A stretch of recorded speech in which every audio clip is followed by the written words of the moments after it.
Hey,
good morning and welcome back to the Dennis Herrera Show.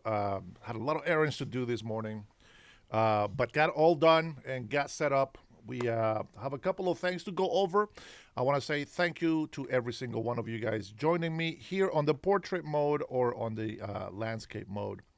Either way, you get to hear and watch the same things. I am trying to do the multi-streaming so that you guys can have a variety of which you choose. I will say the most interactive so far is the portrait mode, but the landscape mode gives you a better view when we are reviewing videos or clipping news and articles and things like that. So I will recommend that at some point you would consider watching the landscape mode. But with that being said, welcome, welcome, welcome.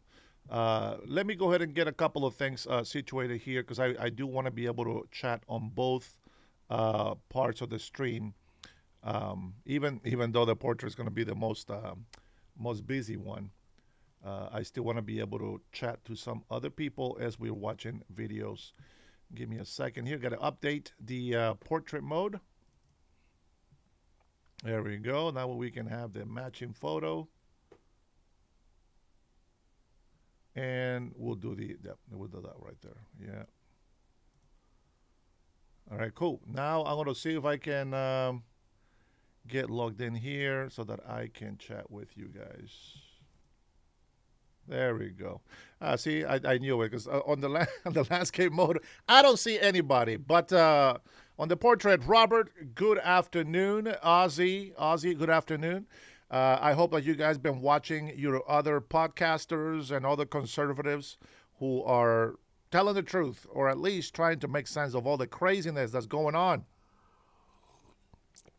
We have a lot of controversial with many things in life, and as many people say, you know how it is with Trump. When people push him hard and they doubt him, that's when he works and fights the hardest. And I've said this many times, and people don't believe me, but President Trump and I have the same personality, so to speak. In a way of yes, we can both be entrepreneur. My dreams are different than his, and yes, I should be looking for money.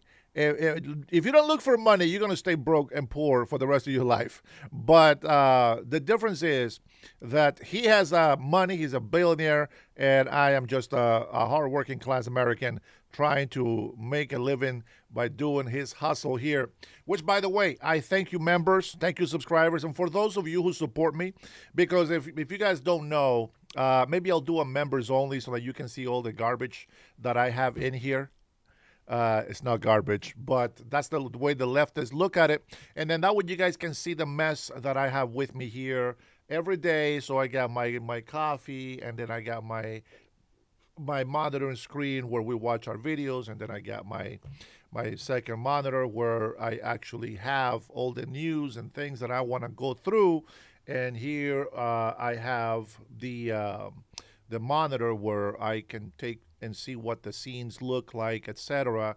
And then I have, of course, my laptop so that I can check all the settings and analytics on my show. So with that being said, hey, thank you guys for being here. You guys will get to see my setup here on my next Members Live. So if you haven't become a member and you're nosy and you want to see what the hell I'm talking about, I will go ahead and show you so that you can see my little setup here. Let's see. Tanya, good morning, sis. How are you? God bless you. Rondio, good morning. Catwalk on the landscape mode, representing over there, making sure that the chat is not alone. That the chat is not alone. I got to make sure that I remember which one is which. All right, and then let me see who else do we got in here. Good morning, sis. It's so good to see you. You know that I miss my sister Trinity from Tennessee. She was such a blessing to me. Always gave me good advice. Always, pray for me. And man, she took something. Just she took on this task, and it's taken all of her time. Trinity is such a good woman. She really is. She's just beautiful in and out. Her daughter is just amazing. She was just beautiful, gorgeous. And man, she has her hands full. Let me just say that. And I pray that she come back and that we're able to talk with her again. Trinity is very special to me, and I'm sure she is to many of the brothers in here. I know that all of you guys miss her, that know her already. She is a fighter. She is an encyclopedia with information. Yeah. So, keep her in your prayers. And Tanya, I don't know, just for some reason, it just, having you here makes everything feel a little bit better. I wish that I can explain to you why that is, but that's just the way that I feel. Okay, all right, and then let's see what else we got. Brian, what's up? Oh man, I don't know, for some reason, Brian, you got a beautiful, lovely family. I think you're amazing. Man, you guys have no idea. I want to hang out with here. I'm going to put you guys on the spot, and I hope it's okay. Listen, this is just the way that I look at it. Okay, there's certain people that have won my heart over.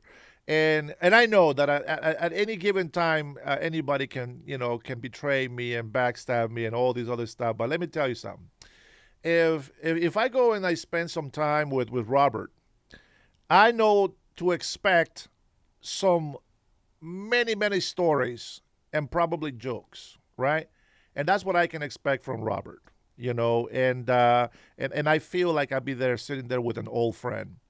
And with Brian, just seeing you and your lovely family, I can definitely see, I don't know, maybe having a picnic with the family and just just being that one guy, that gets invited to this lovely family, and I don't know, maybe have a couple of beers, and we will actually talk about politics. I think that you would be very, very great to speak with about politics and even religion. You seem to have your head on screwed on right. And then, when I think about Mike, you guys don't know who Mike is, but I know he doesn't want me to say his name. I should have said his username. But Mike is. I feel like he's the one redneck patriot that he's just gonna be talking a lot of shit, and a lot of good stuff. But that's just the way that I imagine you guys. I could be wrong. And then of course when I think about Tanya and the way that she's always come in and salutes my wife, sends her love, such a loving heart, and I just feel like we can just sit out in the afternoon and have a cup of coffee or tea or whatever you're into. And just have a nice conversation, maybe talk about maybe some spirituality and, some of the things that makes us feel like real human, that's the kind of guy that I am. I really try to analyze people, not that anal analyzing, but I do like to get to know people, and I like to give the people that, I don't know, it's not like a benefit of doubt, but I like to find the best in all people. You know what I'm saying? Like with Cutting Edge, please, man. With Cutting Edge, I already know that, being Dominican, he's going to be a loud mouth and he's going to be laughing loud. And I can expect that. Ozzy, I don't know, Ozzy. Ozzy comes in here once in a while, but I don't know what to make of Ozzy yet. But definitely my other members, you guys are very close in there. I think, who was it? Paul Salsi. Paul Salsi is just a clown. I don't know. He just makes me laugh when he comes in here and smelling the transtifia in the chat. I think it's hella funny. But you know what? In the end, is like, even having Ozzy and everybody, right? And I get all of you members together in one spot. I just feel like there is not going to be one dull moment, I feel like we can just have a great time together, and because we have sort of the same, like we're not the same exactly same mentality, but we're able to talk about, the things, like we're on the same level of policies, right? We're on the same level of what we want for the United States of America. I feel that we are the same level of family oriented. You know what I'm saying? And I appreciate that. And so, I want to be able to just give you all that stuff out there. I know there's more people out there. We got some crazy ass veterans. I think they'll be hella funny to hang out with. And I mean, to each his own, right? But Tanya, she seems to be the sweetheart. At least that's just what I get, from the way that we've been chatting. To some of you guys already know we've talked on the phone quite a few times. So there is that. All I want to say is thank you guys so much for being my friends. I really do. And, I can't be friends with everybody. I cannot be close friends with everybody, but I can always love everybody. And I think it's just up to the people, right? If we ever meet in person and you're always a jerk, but what can I do, right? There's only so much that I can do. I'm not going to want to be hanging out with you too much. You're going to drive me crazy. But when you're supportive and we are aligned with the same sort of policies, like here, like for example, let me give you some. Like for example, I believe on protecting, respecting, honoring the Constitution of the United States of America. That's my policy. I need to do that. That's my civic duty. I need to do that. I need to honor, love, and respect the Constitution of the United States of America.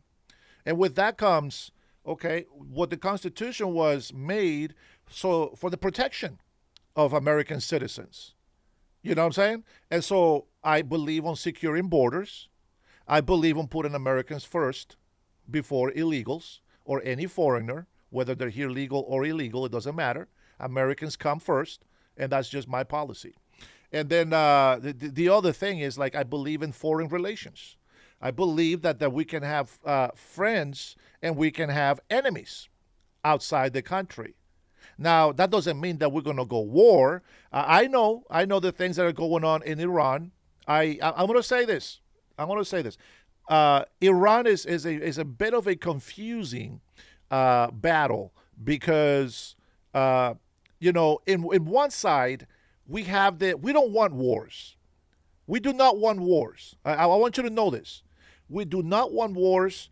We want to be able to have our policy of friends and allies throughout the world. And so sometimes we have to go to war. And war, I'm not a soldier, but I'm not dead. And I know how to think for myself. And I can tell you that war is a very foggy field. You can think that you have all this power and that you're going to do this and smooth and everything is out. No, war is very foggy. Even if we know that we can destroy the enemy, there's always collateral damage, as they say.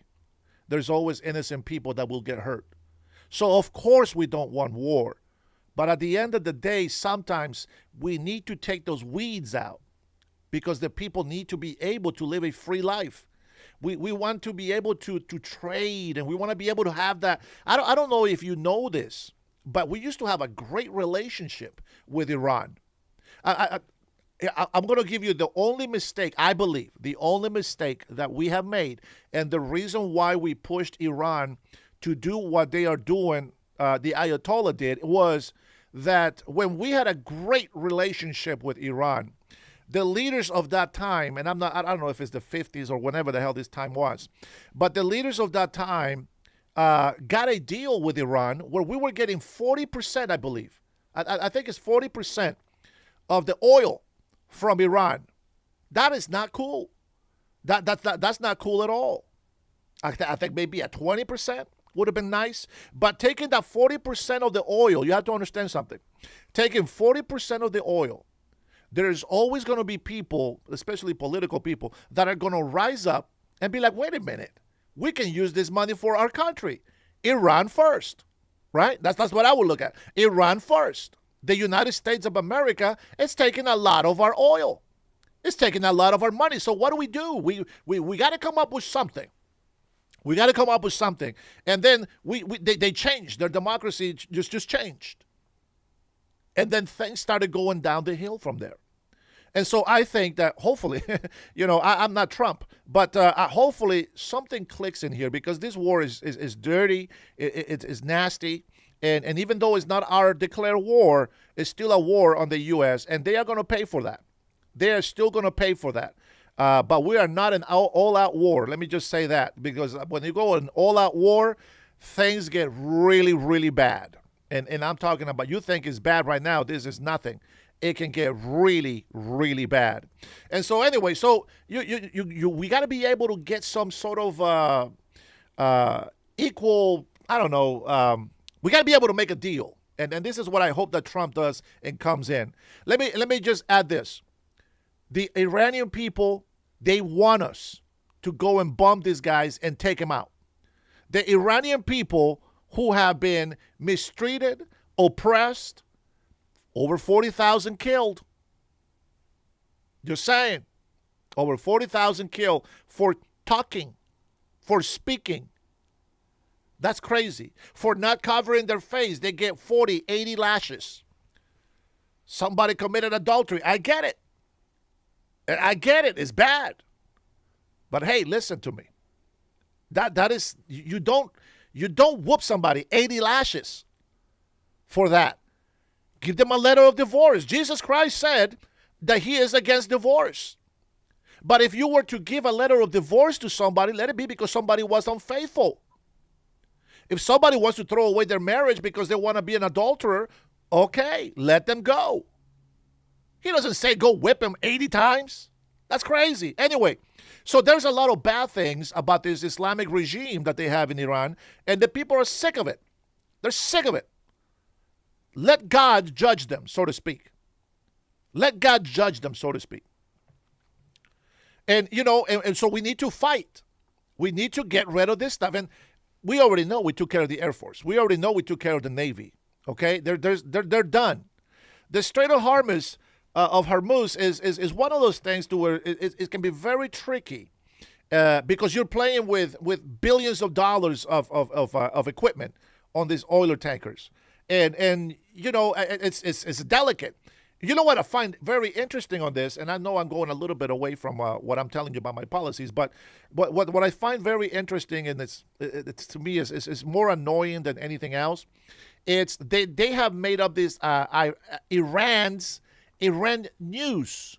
Iran news that starts posting things like Iran's won the war.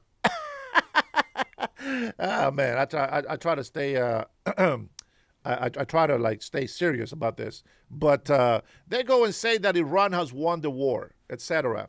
And I'm just thinking, so they have an air force there, they have a navy. No, they don't. They don't got nothing. They got foot soldiers, and I'm not saying that they're not dangerous. They're still dangerous. They're terrorists. They are terrorists. Hey, Jason Beatrice, I see that you're in the landscape mode. Hold down the fort over there, brother. Hold down the fort. And you know what? Anyway, so I feel that we need to fix those things over there. How are we going to do it? We can only speculate. We can always just talk this and talk that. But at the end of the day, the reason why we have a president is because making the decisions that they got to make are very tough. And you and I wouldn't do any better when it comes to that. Let's just look at what's happening in Europe. Europe is losing their countries. All those Christian countries are going away. All of them. This Islamic regime has found a way to fight the battle without missiles. I mean, just because you think that Iran is quiet, don't think that they're not going to do anything. Once they got enough people inside, they are breeding their people like rabbits, and they're sending them all over to these Christian countries. That's not a coincidence, by the way. They sending them all over the Christian countries. And when all war breaks out, believe me, none of these Muslims that are coming into our country today will fight for us. None of them. They will join the Islamic regime. 2, 1, they are very faithful and loyal. It doesn't matter if they're wrong. They're faithful and loyal. And 2, they're scared shitless of what they're going to do to them, of what the Islamic regime is going to do to them. So they're not like Christians. Like I condemn Catholic priests and evangelicals and Pentecostals that have been doing bad stuff in the church. They got to go. We condemn it. And we take care of them. We kick them out. We send them to jail. We do that. Christians, we do that. We hold each other accountable for that. Muslims don't. Muslims will always deny that the Quran says to be a pedophile. They deny that 100%. So, pardon me for not accepting the Muslim religion. I just said to all my Muslim friends, leave that fake-ass religion. You need to find Christ. Christ is already mentioned in the Quran, but they're lying to you about who he is. You're almost there. You're almost there. Leave that cult. That is a bad cult. Leave that cult. Putting a dress on is not going to make you holier. Praying 5 times a day, it's not going to make you any safer. Those are just religious things. But spirituality, an actual connection with God, you will never have. You can be religious and practice this and that, but you will never have a true relationship with God. So anyway, I believe that, going back to us here, and we'll get back to Iran, but going back to us, I just feel like I have a lot of people, that are with me that believe on sort of the same policies and that actually agree and sort of have the same ideologies when it comes to how to protect our country. I don't know if ideologies is the right way. We're capitalists. We believe that you can work as hard as you can and you should be rewarded for it. And socialist Democrats are trying to destroy that. Socialist Democrats, they punish you. The harder you work, the more they punish you. The more money you make, the more money they take. And the problem now is that we are being overran by socialists, that any type of luxury that you have raised, you've saved a lot of your money. You didn't go and spend it. You're saving a lot of money so that you can buy your, a boat, a yacht, whatever it is. You buy a house. And the socialist Democrats are making it to where you will never be able to truly own anything. Nothing. You will never be able to own anything. And that's just the fact. Oh, wait a second. I just noticed my light is off in the back. I will turn that on here after we put in this live. All right, listen, I'm going to take a pause right there. We'll come back. You know how I do. We'll come back to it, but I want to be able to play this. I guess they had a little live feed from the victim that is talking about Eric Swalwell. So let's take a listen to that. Statement. Eric Fudali and I will also have statements. Lana will not be answering questions. Eric Fudali and I will be answering questions after the statements. Thank you all for coming. Lana? Hello, everyone. Get closer. Hello, everyone. My name is Lana Drews. In 2018, while I was living and working as a model in Beverly Hills, and I also owned a fashion software company. Okay, number one, I'm going to tell you this. Right off the bat, she looks very ashamed. She looks very ashamed. I think she's real. I think she's real. I had contact with Eric Swalwell on 3 separate occasions after meeting him socially. He offered me connections to further my software company, and I also had an interest in local politics. He invited me to 2 public events.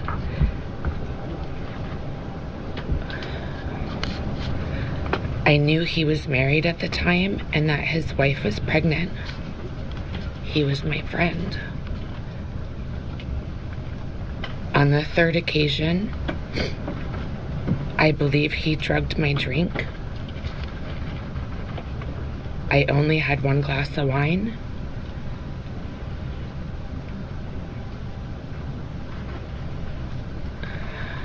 We were supposed to go to a political event, and he said he needed to get paperwork from his hotel room. When I arrived at his hotel room, I was already incapacitated, and I couldn't move my arms or my body. He raped me, and he choked me. And while he was choking me, I lost consciousness. And I thought I died.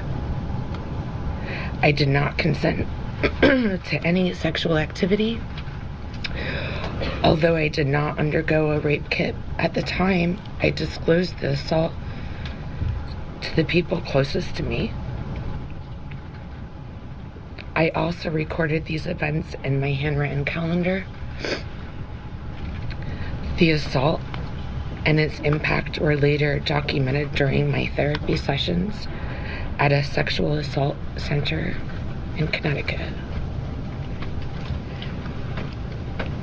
It had a profound impact on my mental health.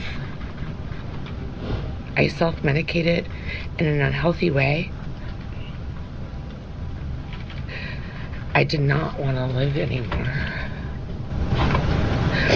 I cried all the time for years. At the time, I was in a dating relationship with a boyfriend I was fully committed to. I've never cheated in my life, and I would never have engaged in a consensual sexual encounter with Eric Swalwell. That reality further underscores the non-consensual nature of what occurred. It was a politically unusual and intense time in Beverly Hills, and I was considering a run for city council, which placed me in proximity to political figures and events and added to the pressure to remain composed and silent. Eric was aware I owned a software company, and he spoke repeatedly about his ability to make introductions in Silicon Valley,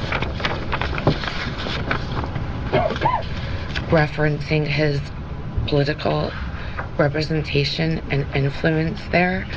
I was not interested in him romantically, but I was interested in the business relationship and professional connections he offered to provide. My delay in taking action against Eric was driven by fear, not doubt. Fear of his political power, his background as an attorney, and his family law enforcement ties. I have never doubted what happened. I stand with the other women who have come forward, and I will be making a report to law enforcement shortly with my attorneys.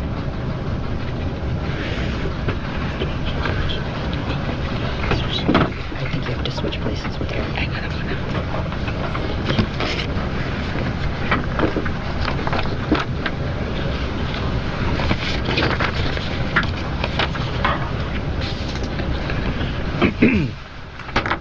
Hello, my name is Eric Fudali. I'm a partner and I'm the managing attorney of the Bloom firm, and I'm very proud here to represent Lana. Mr. Swalwell and others have suggested that the allegations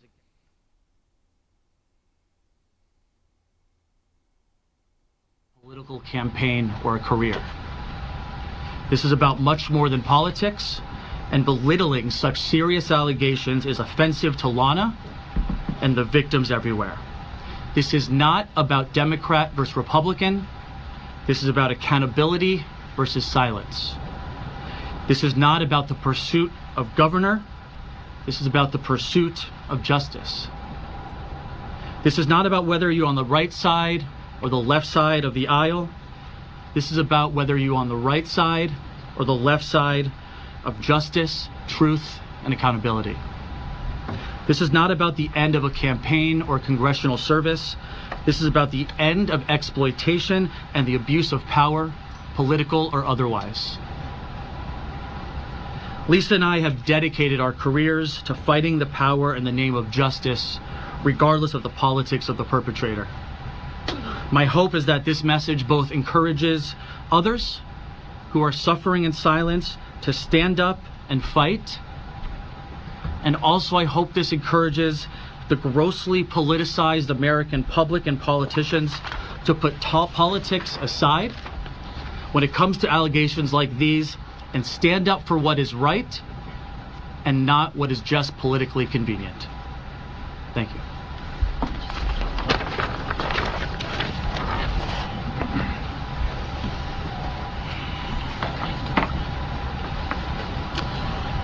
Hi, I am attorney Lisa Bloom, and I'm very proud to represent the very brave and strong woman sitting next to me today, Lana Drews. Lana deserves what all women deserve: autonomy over her own body. Every minute of every hour of every day of her life, her body is hers to control. And no man, no matter his position of power or station in life, ever has the right to make that decision for her. As her attorney, I have advised Lana of her legal rights. Immediately, we will be filing a police report with the Los Angeles County Sheriff's Office, which is the law enforcement agency that has jurisdiction over incidents that happen in West Hollywood. Lana is committed to fully cooperating with law enforcement, and we will do everything possible to assist and support her in that. We will be providing all of her evidence there, including text messages, journal entries, photograph, and witness information. We will encourage the Los Angeles County Sheriff's Office to fully and promptly investigate her complaint. We will also cooperate with any other law enforcement agencies who are investigating Mr. Swalwell. For example, the Manhattan District Attorney's Office, which we understand has already opened an investigation. Because Lana and our law firm are here not just for her, but for the other women, to be helpful in any way that we can. We will not rest until we get justice for Lana. I want to say something now directly to Mr. Swalwell. Your recent statement that you are just not perfect, you are not a saint, is just blather and spin. Stop it. Your statement that this is all just a matter between you and your wife is laughable, if not for the fact that it is a slap in the face to the victims. Your statement yesterday that you just made, quote, mistakes in judgment is defensive and minimizing. Stop it. Own your behavior. To any other women out there who want to talk to us, and I have received messages from other women, we are here to talk to you. To anyone else who is a witness who wants to talk to us, we are here and we want to talk to you. Of course, for free and confidentially. I am very easy to reach via my website, thebloomfirm.com. Supporting women like Lana, who stand with the other women and who show such tremendous courage, is my absolute pleasure. Questions? Could you please spell your client's name and also Yes. tell us when this occurred? It happened in 2018, as she said. Her name is Lana, Lonna, Drews, Drewews. How many people have reached out to you that you just mentioned, and have you heard from Mr. Swalwell and says he's going to fight his allegations? 3 other women have reached out to me just since I announced this press conference yesterday. I have not heard from Mr. Swalwell, no. Swalwell has dropped out of the race for governor. He's resigned from Congress. What's the next form of justice for you? Because those would be what people would say that's the political motivation. What's justice now? Justice now are the criminal investigations. So losing one's job is not a sufficient consequence for these types of allegations. We feel that the criminal investigations are the priority. So Lisa, are you representing both civilly and criminally, and do you think that Eric Swalwell should face criminal charges for this incident? We are making a report to law enforcement. We're encouraging them to fully investigate. That is the priority right now. Will you be filing that today? Will you be going to? We will be going immediately. Immediately. What's your message to Swalwell's wife and children, his family, who's going through this right now? You know, I have nothing but sympathy for his wife and his children. I'm sure this is a very difficult time for them. And the 3 women you say who've reached out to you, are they based in California or are they elsewhere? I'm not going to provide any additional details or information about the 3 who have already reached out. What legal hurdles do you anticipate in this investigation? I mean, that'll be up to the law enforcement. Our priority at this point is just to make sure that Lana makes the complaint, makes the report to law enforcement. How they handle the investigation, their strategy, and what hurdles they may, they may find is up to them. Lisa, often these victims, these women feel that no one will listen to them, no one will believe them. When this news broke over the weekend, did this give your client the feeling that someone would finally listen and it was time to come forward? Thank you, Jim. You know, I think we've all learned enough to know now that when it comes to sexual assault allegations, it takes time for women or any victim to process what happened, to understand how to deal with the trauma, to work through it, and to get to a point where she is strong enough to come forward. It takes time. That's why the law has extended statutes of limitations, time deadlines to file, because the law recognizes that sexual assault allegations are different, and it just takes time. So for Lana, now is the time. And even now, it's very difficult, but she's doing it. Ms. Teresa, had you followed Eric Swalwell's political career, and if you're comfortable talking a little bit about how that made you feel, and you know, just kind of seeing his face? She's not going to be answering any questions. Okay. She had her statement. Can you answer that? Thank you. Was she following his career? I don't know. Some who know Mr. Swalwell have suggested that he was living a secret life, a double life, and they were absolutely gobsmacked at all the accusations that have come. Whether in this particular instance, or perhaps in your experience, is that usually the case, that people who are around someone like him are just totally in the dark on this, or are there clues? Are there people who should have known something was wrong? Well, it is very common when someone is multiply accused of sexual misconduct that the people around them don't know. That's very common. Or any kind of crimes. People on the street often say, I had no idea. So I think that's pretty common. Do you have a message for the social media content creators who started publishing some of these allegations and helped these women to realize maybe for the first time that they were not alone in what happened? Yes. Thank you.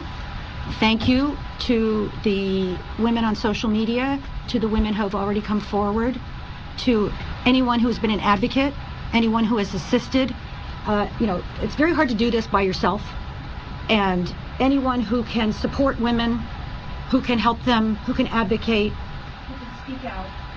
It makes a tremendous difference. So thank you. And I'll add to that, you know, there's a phenomenon we see in our line of work.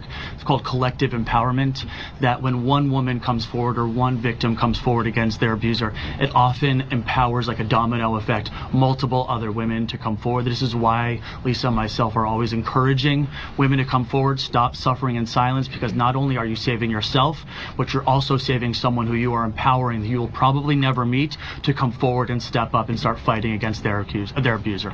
Lisa, you said that you're going to ask the Sheriff's Department to investigate the case, and Yes. you're going to cooperate with other entities, law enforcement agencies? Correct. What is the final objective of this? What do you Justice. Want to see? Where do you want to see him? Justice. That's the final objective. Justice for Lana. Yes? Can you describe where that photo was from? And Yes. Can you give us any more details about the text messages or any evidence?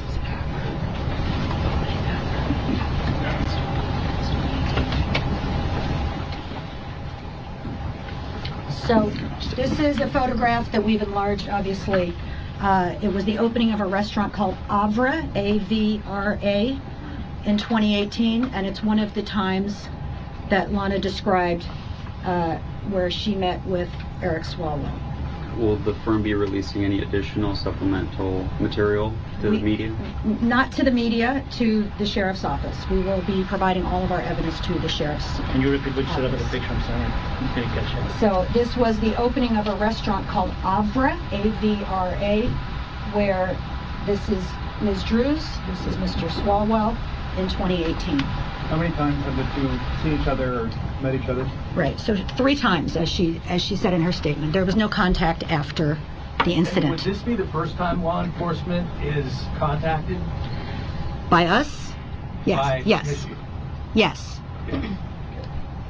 Okay? Okay. Could you react? We have 2 congressmen now resigning before expulsion, and just a reaction to that before let's move forward. Enough is enough. Of course, anyone in a position of power who is credibly accused of abusing a woman or anyone should step down. Of course, it should never happen in the first place. I think the American public is sick and tired of these stories, and I'm sick and tired of women being victimized by men in power. Enough is enough.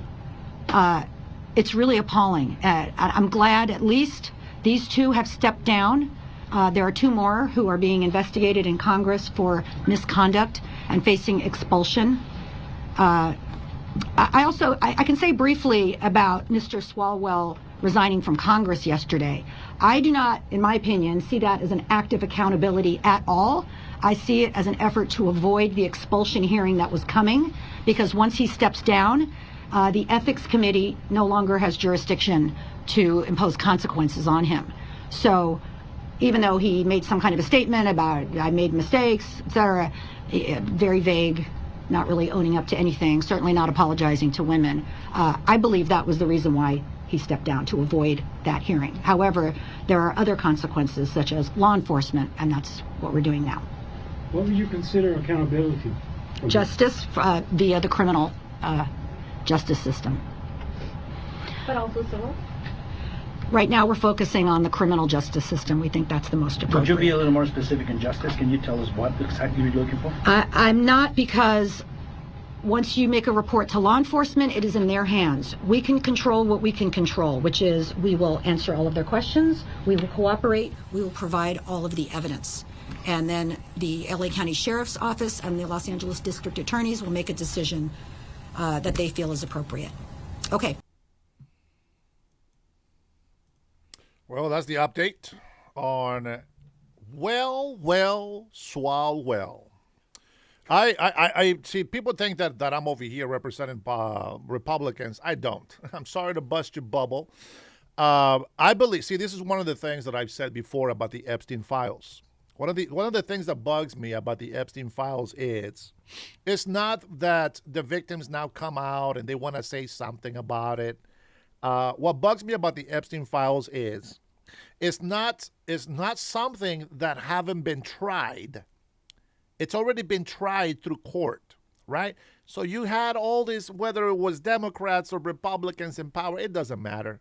The whole thing is that these all Epstein files, they were trialed, they were dealt with, lawyers, attorney generals, etc., judges, blah, blah, blah. And then we find that, the guy just takes his life. And then that's it. That's all we got. So, these files were in their hands for decades. No, I'm just kidding. For years, and I think it's over a decade. But, nothing was done about it. And I can't sit here and think, oh my God, we should talk about it. What are we going to talk about? You know what I'm saying? Like, I'm not trying to like put you down if you're into the Epstein files things, right? Because I know a lot of Republicans were into the Epstein files. I'm not trying to put down that let's not pay attention to the Epstein files. Of course, I want to see the results. I want these people to pay. But it has to be something that is proven, right? Right now, Eric is in hot water. I mean, I've seen a video of him doing some sort of orgy, you know what I'm saying? But I know that kind of lifestyle, it's one of those things to where in California, specifically in California, I mean, I live this in California, and I don't have friends because of that reason. This is what a lot of people like to do. And I am not down with that. So I separated myself from people that do those kind of things because I don't want to be part of that. And so I know that it happens. And Swalwell is one of those guys that just, they just think, oh, we're just gonna have fun. It's no big deal. They don't fear God. They don't believe in God. So of course they go out and do all these things. Now, with the whole Epstein files. Okay, with the Epstein file things is, they have this island, right, where they practice all this sort of, it's amazing for families to go and visit. I mean, the views are spectacular. I just think the ocean, the blues, and the sky and the greenery, and it's just amazing. Everybody want to go to the Epstein files. I mean, to the Epstein Island. But once that we know what the Epstein Island is about, now we have all these dirty thoughts. We thinking that this was going on every single day, and oh my God, anybody that went to the island is just dirty, and you don't know that. You don't know that. We don't know that. So unless there's a video that shows, we don't want to see it. But unless they have a video that says, boom, this happened, then I'll be okay with it. But just to say somebody went to the Epstein Island, Doesn't make somebody guilty. Eric can go to any hotel. Doesn't mean that he was there in every hotel doing the same things as he's doing now. That doesn't mean anything. It doesn't mean that anybody that went to that hotel is also guilty of what Eric Swalwell did at this particular hotel. It's stupid to think that way. It's dumb to think that way. It is the dumbest thing. And I know that, don't play dumb with me. I know that a lot of people in college parties, even high school parties, when the parents are away from the house, you throw a party and there is alcohol with minors. And there is a room where some people go in and they do their thing. Does that mean that everybody that was in that house at that party was also doing the same thing? No, it doesn't.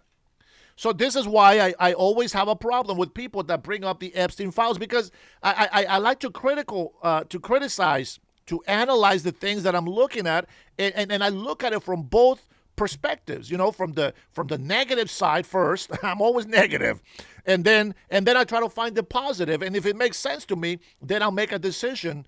But before I do that, I got to see the facts. Hey, Chair Bear, how are you, Mama? I want to be able to speak to it. For example, here with Eric.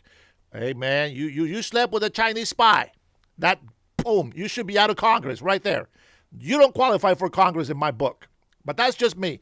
And it is a fact that he slept with a Chinese spy, right? For whatever reason, Congress just kind of swept it under the rug, which is why I say to Agus that every person in Congress, every congressman, needs to be investigated. And every single sexual harassment lawsuit needs to be shown to the public.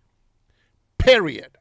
If you want to get to the bottom of this, you have to investigate every single one of these congressmen.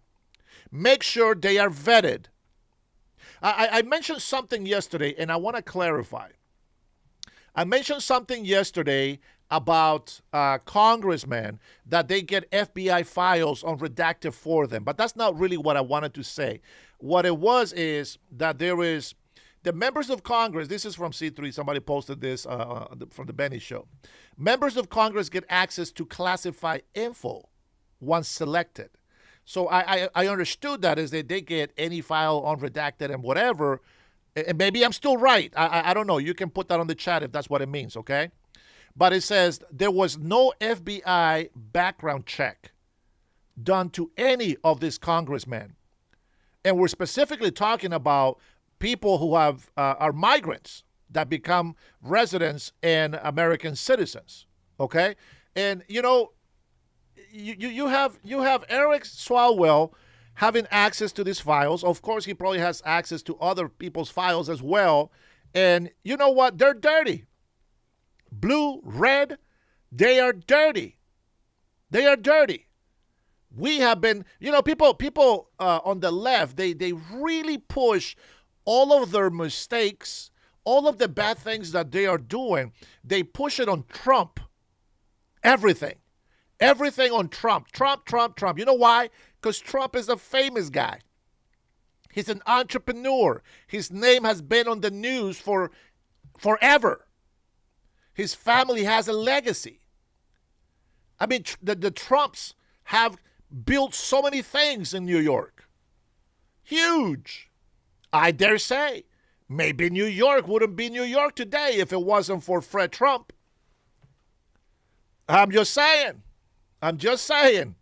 The fact that the Trump family has this ambition, this vision of creating greatness, you got to be able to admire that. Now, if you're on my landscape mode streaming of this, I don't think I have any mods. Do I have any mods on the landscape version, the full screen? No. All right, I have no mods. So Mr. Comrade here says, well, I got put in timeout for asking a legit question. He says I wasn't even trolling, so the moderators on here need to grow a pair and stop just silencing people. Okay, here, let me address something real quick. Asking questions is fine. being stupid and just calling me names, we're not going to tolerate that. Okay, you gotta have some respect in my channel if you really want to participate. Okay, but with that being said, I want to be able to address the chat as well. Sorry, guys, and by the way, thank you guys so much for being here with me. Okay, Gregory Robinson, that's how is that helping us here? That's fantastic. I'm glad you don't like Trump. Congratulations. But see if you can put something of information that helps. Here's the one thing. I'm gonna give a shout out to Agus. Agus Odin's Prismo Omega. Agus Odin Prism Omega. Consequently, anybody that touched the toe in his ranch in New Mexico as well, next to the Clintons' ranch in New Mexico. See, he's commenting on the Epstein files, I believe. You can make comments like that. You know, he talked about democracy and try to give me some information about what democracy is to what it is on the text, and I give him my opinion on what democracy is to me, and that's fine. I love that. Give me information. Don't just call out names. Don't just say this. I hate that. I hate this. That doesn't help. That doesn't help at all. And if you do want to interact with me, have the common sense to stay and actually watch my show, so that you don't call in when I do give you access to call in and make an ass out of yourself, because there's a lot of trolls. It happens. There's a lot of trolls on the leftist podcast. There's a lot of conservatives that go and troll over there. It happens all the time. And I don't even know if they're conservatives. I don't even know if they're leftists. There's probably just people from Africa and India just coming in and talking shit of something that they don't even know anything about. I got my mud water so that I can continue to have this energy, high energy level conversations with you guys. This is, today, I actually mixed this with some medium roast coffee. Yes, I still have the mushroom coffee in it. I don't know. I think it works, but I don't know. I'm not sure yet. I got my white coffee in there. And I got one packet. Only one packet of sweetener in there. So it tastes like shit. It's okay. It's still good. It's still good. So anyways, if you're in my chat, guys, please. Cool Cat Renee. Man, my love to this guy. He's been with me for a very long time now. And, I think a lot of you, if you notice on the members, the members have a little icon next to them, okay? If you have an eagle next to you, you have been a recent member in my channel, okay? If you have JD Vance, or you have Dwayne Mullen, or any icon that you have in there, especially President Trump, it's how many months you have been supporting me. So the icon changes the longer that you are a member on my channel. Nobody has hit 6 months yet, I don't think. So we'll see. That's going to change for some of you guys. Like Mr. Mikey, he's already on the well, let's see. Mark Wayne. Wait, is it Mark Wayne? Mark Wayne, right? Mark Wayne, The Rock Mullen. Just Dwayne The Rock Mullen is what I call him. Dwayne The Rock Mullen. I think that's like a 2 or 3 month. I can't remember what levels I set them up. But all I know is that you guys get different emojis depending on how long you've been a member of my channel. Honey in your coffee is better. Agus, I will try that, my friend. I will. Henry's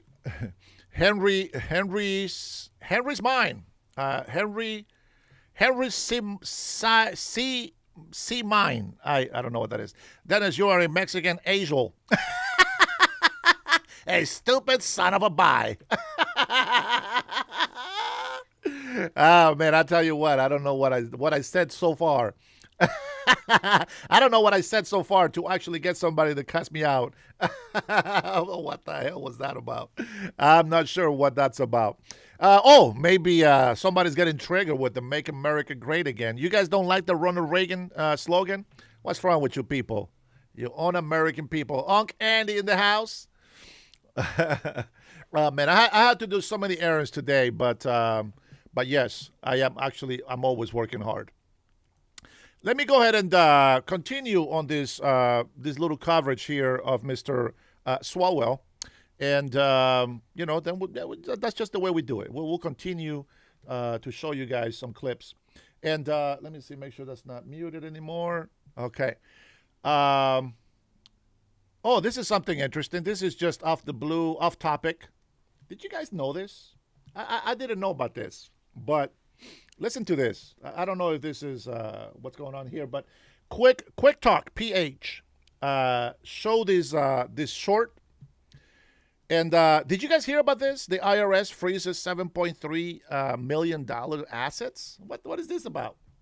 Mayweather is being targeted by the IRS over unpaid taxes, with some of his properties and assets being held on lien until the full balance is paid off. And if not, said assets will be fully taken away. This report comes from Business Insider, but is also now being reported by Ring Magazine, in which they reveal that the IRS has filed a lien versus Mayweather in Las Vegas, currently putting a hold on Mayweather's Vegas property due to unpaid taxes stemming from 2018 and 2023 that have now ballooned to $7.3 million.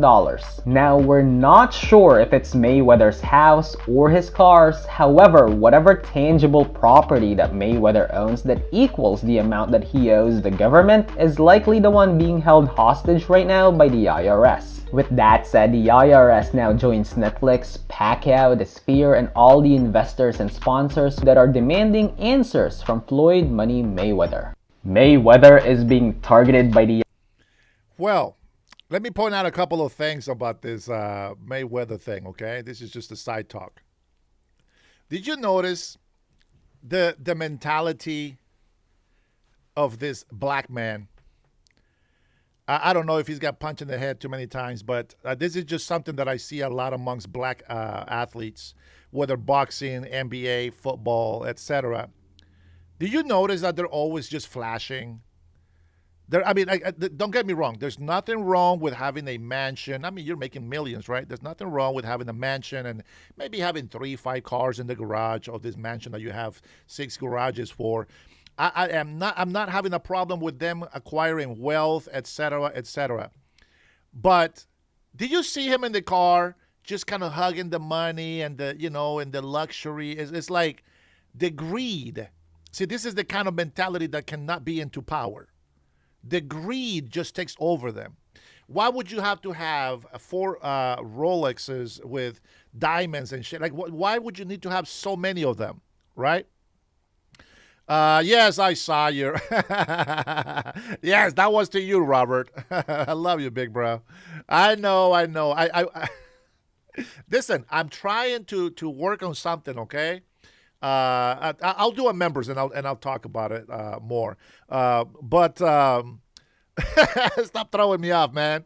But anyway, so you have all these luxuries, and you show these like really expensive cars. It's like, do you really have the money to support all of these things and paying taxes, etc.? Because with Democrats in power, they have added this luxury tax.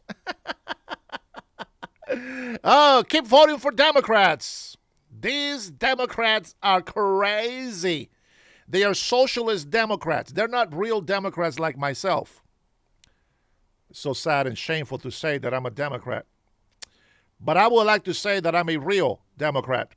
Not the racist KKK type of Democrat, but I'm a 1990s, early 2000s sort of Democrat. Anyways, I find it interesting that they like to flash their materialistic life. And again, listen, anybody that has money, you can do whatever you want. You can do whatever you want, okay? But you owe taxes and you're flashing all of this? You know what I'm saying? Like, you're flashing all of this, but you don't pay your taxes. Let me tell you, luxury taxes. And there's another name for these taxes as well. Listen, you can have a mansion. You remember Michael Jordan. Of course, you remember Michael Jordan. But, oh my gosh, man. Michael Jordan, by the way, in my book, he made the NBA to me. He made the NBA. I'm going to tell you something. I love basketball in the 90s. Oh my God, I love the 90s. And I remember sorry, side story. Stay with me. I remember my mother used to watch me. I wanted to watch basketball and football all the time. She was so sweet. Yeah, man. I'm going to try not to get emotional because I miss my mother. But, I remember her, man, bless her heart. She always, how do I start explaining here? Let me start it started this way, okay? My mother had me when she was almost 41 years old, okay? So by the time that I am in the 16 years old, she's already in her 56, going to 60 years old, okay? So when I'm in my mid-teens, she is she is so old school, and she never upgraded to the new school. This is horrible, especially all of you guys that are older than me. But I want you to listen to this. Listen to this. So she tried to not reach out to me, but she tried to please me, showing me that she cares about me. So she wanted to buy me things that she felt that I really wanted to, right? And so I laugh because going back in time, I feel the steam in the apartment of her cooking soups, and maybe I shouldn't talk about that story. It's making me sad. Oh, man. Anyways, let me shit. I'm sorry, guys. I don't even know why I went. I miss my mother a lot. Let me just go to the point. Maybe when I do members only, I can share more. But the point is that I used to watch all these sports, and my mother got me these Sports Illustrated subscription. And man, I was so plus because it came with an American football gift. And oh man, I was stoked, and I told my mother. It was just like, man, thank you so much, and I was so grateful. Where other kids my age were over there hiding porn magazines from their parents, I was here being grateful that my mother got me a Sports Illustrated, membership, where every 30 days I'm gonna get this brand new magazine. And I remember Shaquille. Yeah, that's right, Agus. I'm getting there. I remember Sam Perkins, Sean Kemp here in Washington State. I remember Gary Payton, the glove. I remember one time I went to watch them play in person when they played against the Bulls. And I remember listening to Sam Perkins, smooth. Yeah. And then you hear the racing car, Gary Payton just got another steal, in the basketball, and Sean bam, body slamming into the hoop, blah, blah, blah. And then you have Eddie Johnson, and the commercial back in the 90s when they're trying to promote the Sonics. And then one of the screams in the background is like, and he shoots it from the top of the logo, and it's in, and everybody goes crazy. So, anyways, watching the Sonics play with the Bulls, in the 90s, we were toe to toe. I really believe that we can beat the Sonics. I mean, the Bulls. I was a Michael Jordan fan, so I'm a little biased on the story. But I wanted the Sonics to beat the Bulls because the Chicago Bulls has been, they've been winning all this stuff all the time. And Michael Jordan was just disgusting. The guy is just nasty. Nasty awesome. The guy is just the star. I don't think anybody will ever be as great as Michael Jordan. I just think Michael Jordan is it's amazing. Kevin, go to timeout for being a jerk. Don't come over here and clown on my looks. Oh, man. It is very shady. There's a little spot that, I don't know, for some reason I can't grow hair there. Who knows? Maybe once it gets long enough, we'll be able to cover it. You get to time out for being a jerk. Anyway, so Michael Jordan, Scottie Pippen, man, the best mixes, the best couple. I've always said Scottie Pippen, Gary Payton, Sean Kemp, best mix. And then three shooters. We got Kemp, and Sam Perkins that used to shoot threes, but unfortunately, I just didn't think that Sam Perkins was as mobile or as agile to be able to take out the competition on the Chicago Bulls lineup. And we lost. We didn't get swept. I don't think we got swept. I think we won a few of them, or at least came close to winning some. But I don't think we got swept. I think we went in there. I think twice we made it to the NBA Finals, which was fantastic. And yes, on the side note, they're trying to bring that back. But anyway, so Michael Jordan to me is one of the most amazing athletes in the NBA. He was average in baseball, and I'm sure he would have been fantastic as a receiver in football. I've always been very average on every sport that I play. I never play hockey because I'm not good in skates. That's about the only bad thing about me. In golf, I shot a par. I never been able to shoot under par, but I have shot par. And it's not like I golf every day and I'm this big professional, but I heard that was pretty good. I mean, I don't know. To shoot par is just average to me, but, I always heard that was very good. And, baseball, I was a decent pitcher. I was hitting 110 mile per hour fastball, and then until my elbow couldn't throw that anymore. Such is my stories. And, in football, I was a decent quarterback, but not a quarterback that can go to the pros. I was better of a punter, of a kicker, and a receiver. But apparently wasn't good enough to be a receiver either. So we stopped that way. Best goalkeeper, probably. I will give myself some kudos on that because I was very good. I took a team to the championships with a whole season shutout just to lose by a penalty kick in the final. So I think that's very good accomplishment, and I'm happy about that. But Michael Jordan had bought this big, huge mansion that was worth millions and millions of dollars, and the guy just made this mansion to accommodate Michael Jordan, the star. And if you're a fan, if you're a billionaire and you're a fan of Michael Jordan, this would be a fantastic house to buy. But he had a problem selling it because a billionaire didn't want to have Michael Jordan's house. They wanted to have the mansion, but not Michael Jordan's house. And so he couldn't sell it. And he was losing a lot of money by not being able to sell it because of taxes. So with that being said, socialist Democrats have created this new beautiful thing called luxury taxes.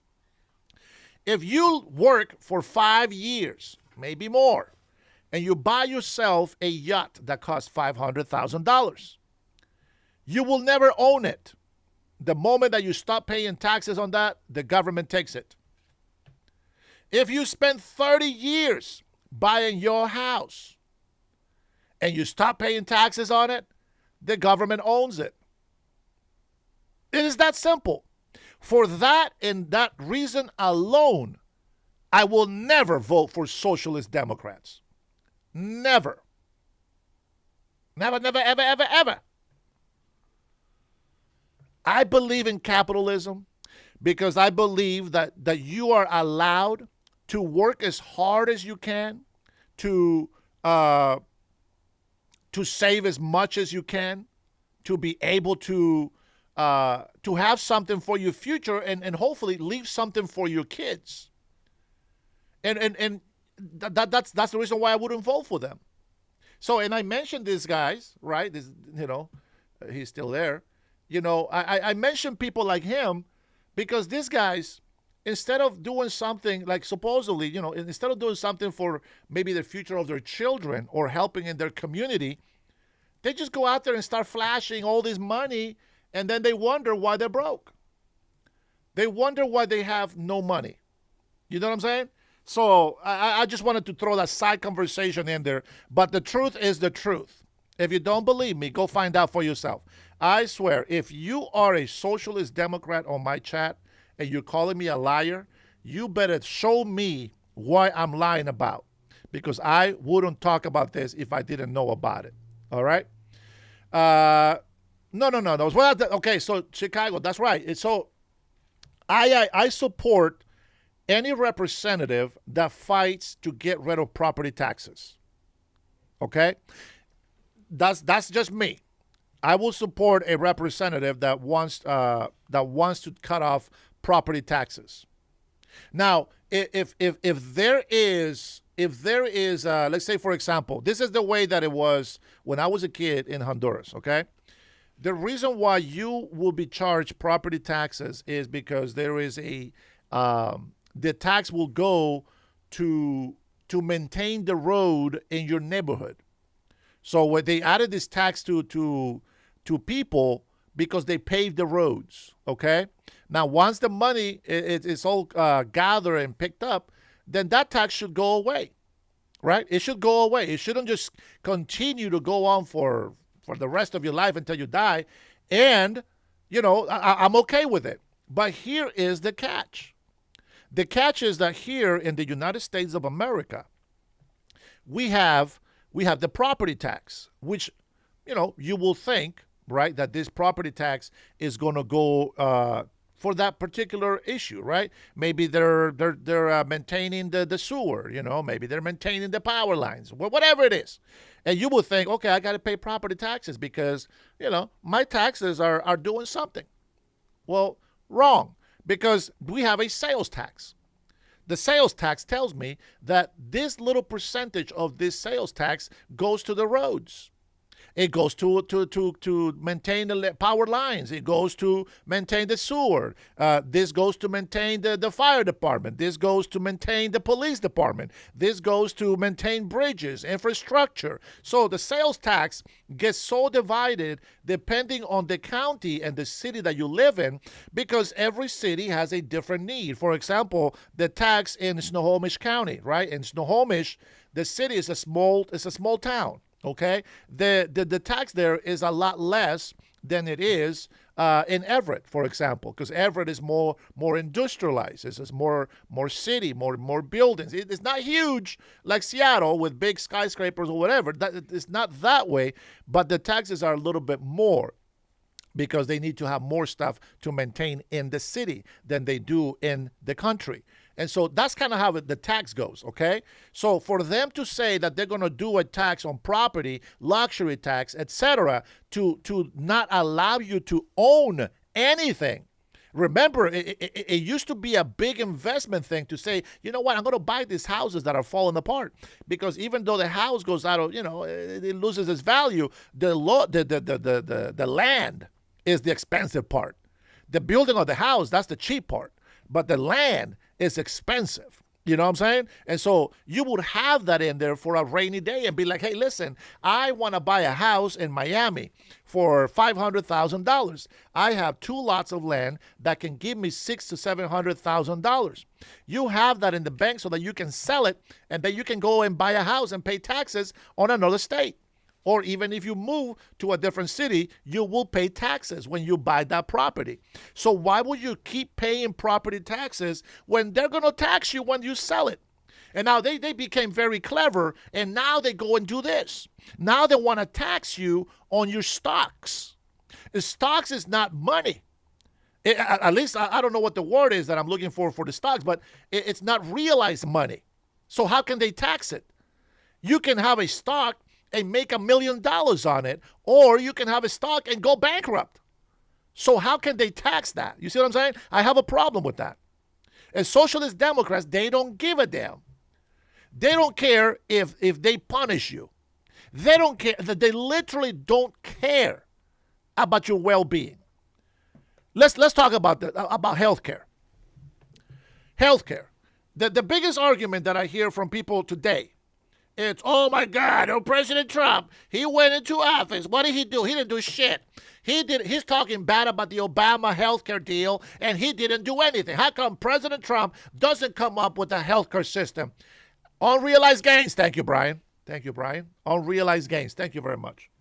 Listen, again, you see what I'm saying? I can have this conversation with my brothers, and they understand what I'm talking about. They will help my lacking of English knowledge. This is why I love these guys. But you know what I'm saying? Like, they will go and say all these things. Well, the President Trump didn't do anything for the health care. F Trump. FDT. You know what I'm saying? Like, people come in, FDT. He didn't do anything for the healthcare system. Okay, wait a minute. Let's talk about that. Wait a minute. What are you talking about? What do you mean Trump didn't do anything for the healthcare? What are you talking about? Do you forget that your representative? Do you forget that the Congress and the Senate, they all voted against this? President Trump had a healthcare plan. Democrats denied it. So where do you go with that? Damn if you do, damn if you don't.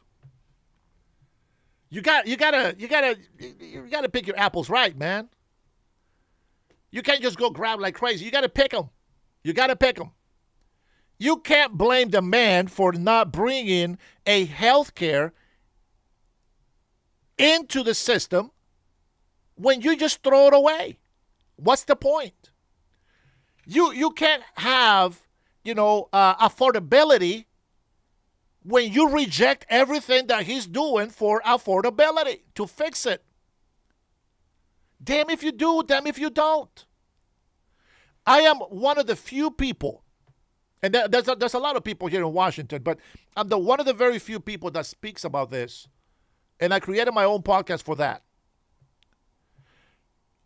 What is our local government doing to keep our housing costs down? I almost supported them for a little bit because they wanted to have rent control. Now, let me tell you what I believe rent control is.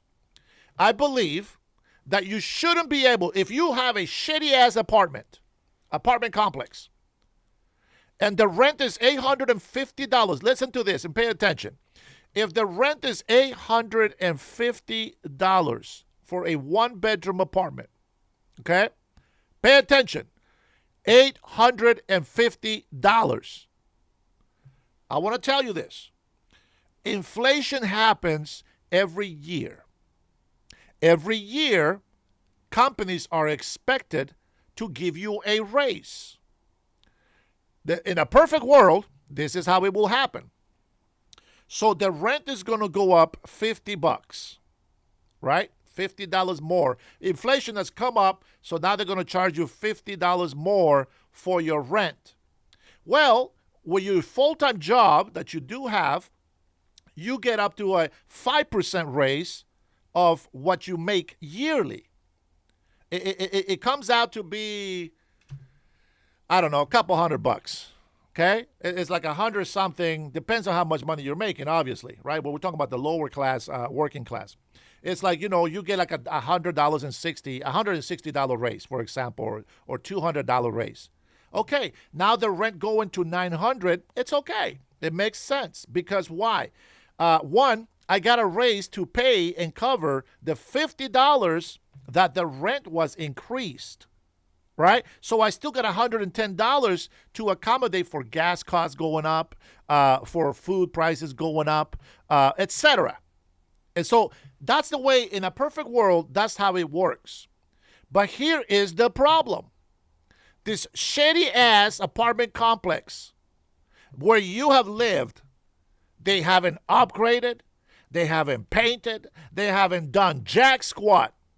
And all of a sudden, because somebody, some real estate genius, went and bought this property from the previous managing property owner.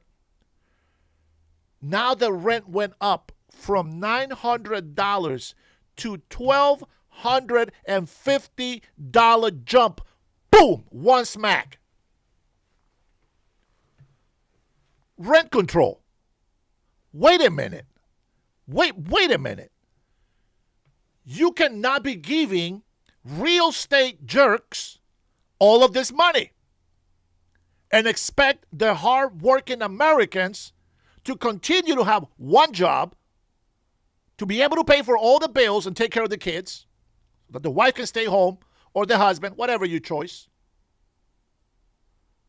Now they are allowed to make rent unaffordable. Now, people don't think about this, but just imagine $350 jump.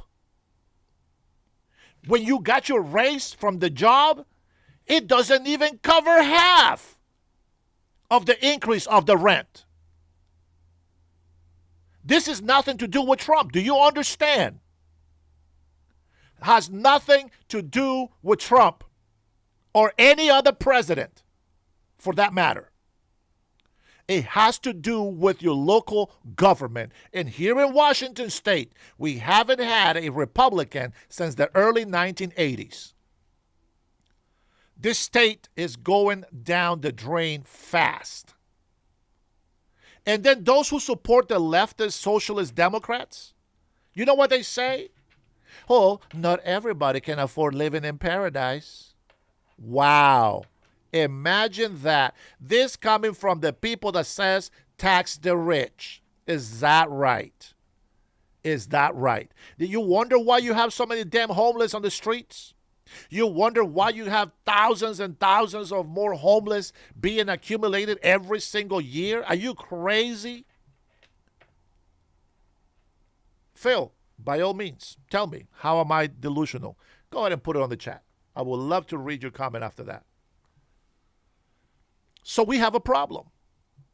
Rent control that they offer here is not what I thought. Rent control to me would be like, okay, listen, you cannot raise your rent this much. The average raise that people get in their jobs is this much. So you cannot raise your rent that much at all. Here's the problem. The socialist Democrats, in the scheme of making money for themselves, not for us, in the scheme of making money for themselves,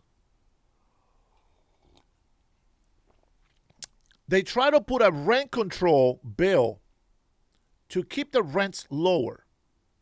And guess what they do to make this happen? They raise the property taxes. How are you? I don't understand here.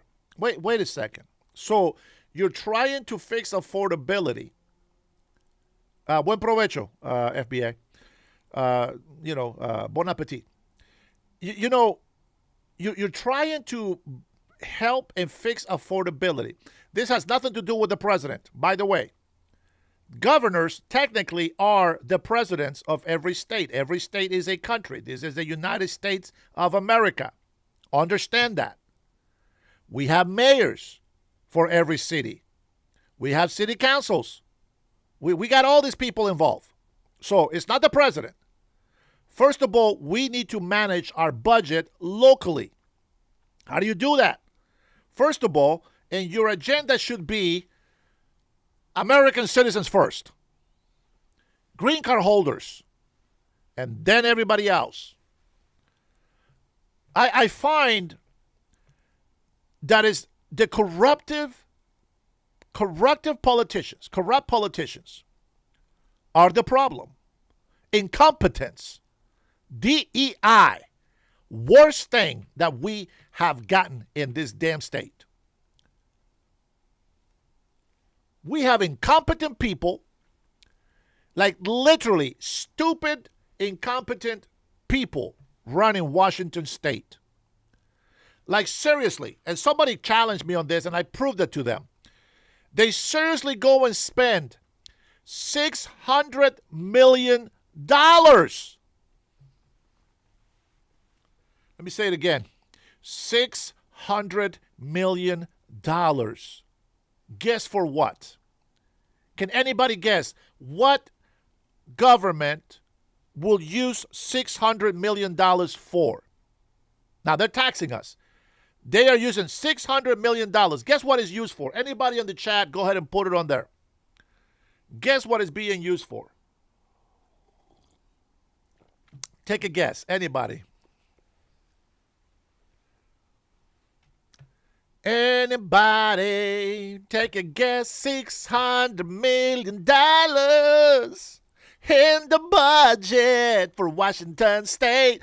Guess what it's used for? I don't know. Maybe I should get some sort of sponsorships over here so I can run some commercials. Remind me back of my radio days.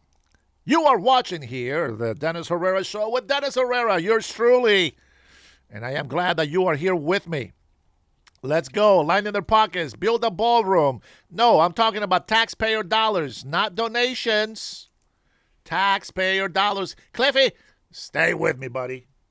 Stay with me. You can do it. Oh, Kramis. Oh, he's been watching my show too long. Kramis has been watching my show too long. This guy is on it. Transgender. What? What for transgender?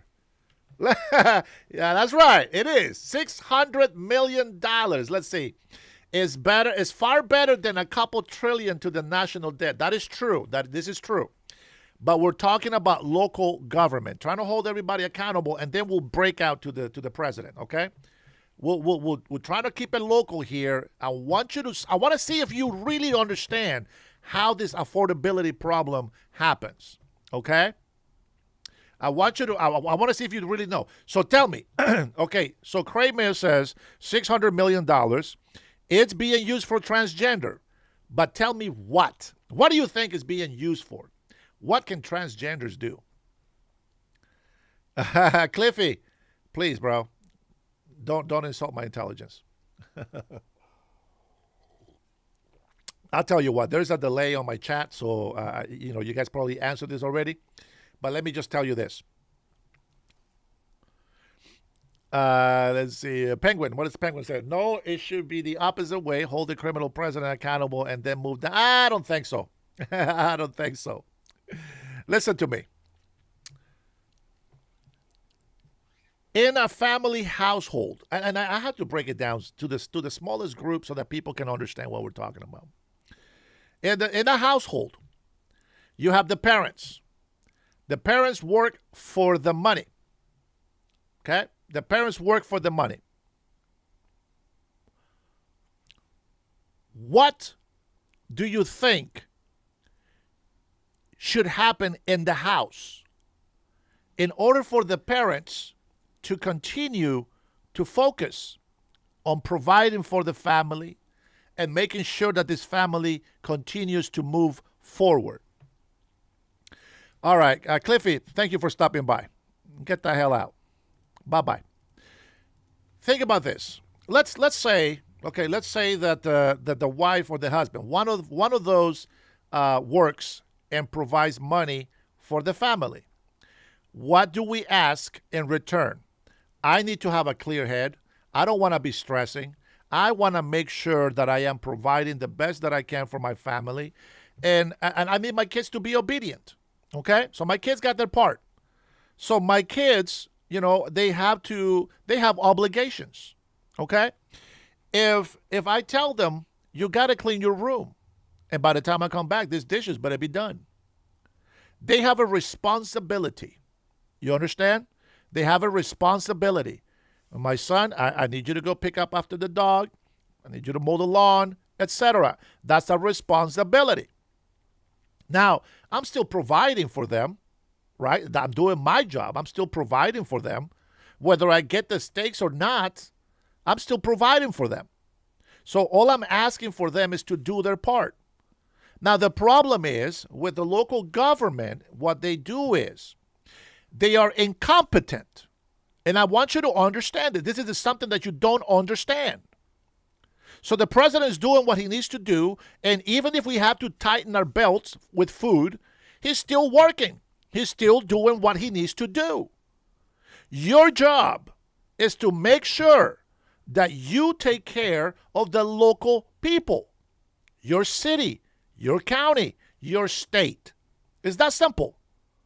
As long as you're doing that, then we can go ahead and blame the president. But you cannot blame the president because of your incompetence.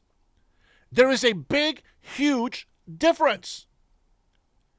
Your incompetence is destroying the local economy in your city, and your county, and your state. Bob Ferguson, the governor here in Washington State, he lied on his campaign. He was pro-police. He was going to bring, listen to this, oh my gosh, $100 million, he said. Listen, oh my, why are people so retarded? I'm going to try to control my ADD here. Listen to me. He ran and said he was going to use $100 million to increase the police force. Fantastic. We need more police. Our cities are filled with crime. And we'll go ahead and touch up what the president's doing. Listen, we want that. We like that. We like that. Here is the problem. When he actually came into office, he did the opposite. Police department got nothing. And $600 million goes to laser hair removal and breast implants in prisons for transgenders. Tell me that makes sense to you. Tell me that's President Trump's fault. $600 million. Go buy a damn razor and shave your own legs, you sons of bitches. $600 million. New troopers. More police. More state patrol. Safer streets. Let me tell you something. There is an area in Everett. There used to be junkies drugging up every day. Not a single day I drove by this area. Not a single day I drove by this area and there were junkies just doing crack right in the open, smoking fentanyl. Guess who did something about it? President Trump. That's right. It wasn't the governor. It wasn't the mayor. It was Trump.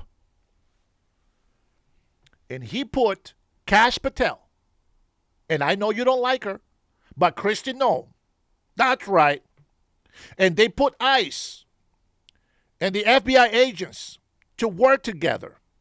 Why? Because the cartel, the Sinaloa cartel, was working with American citizens and illegal immigrants.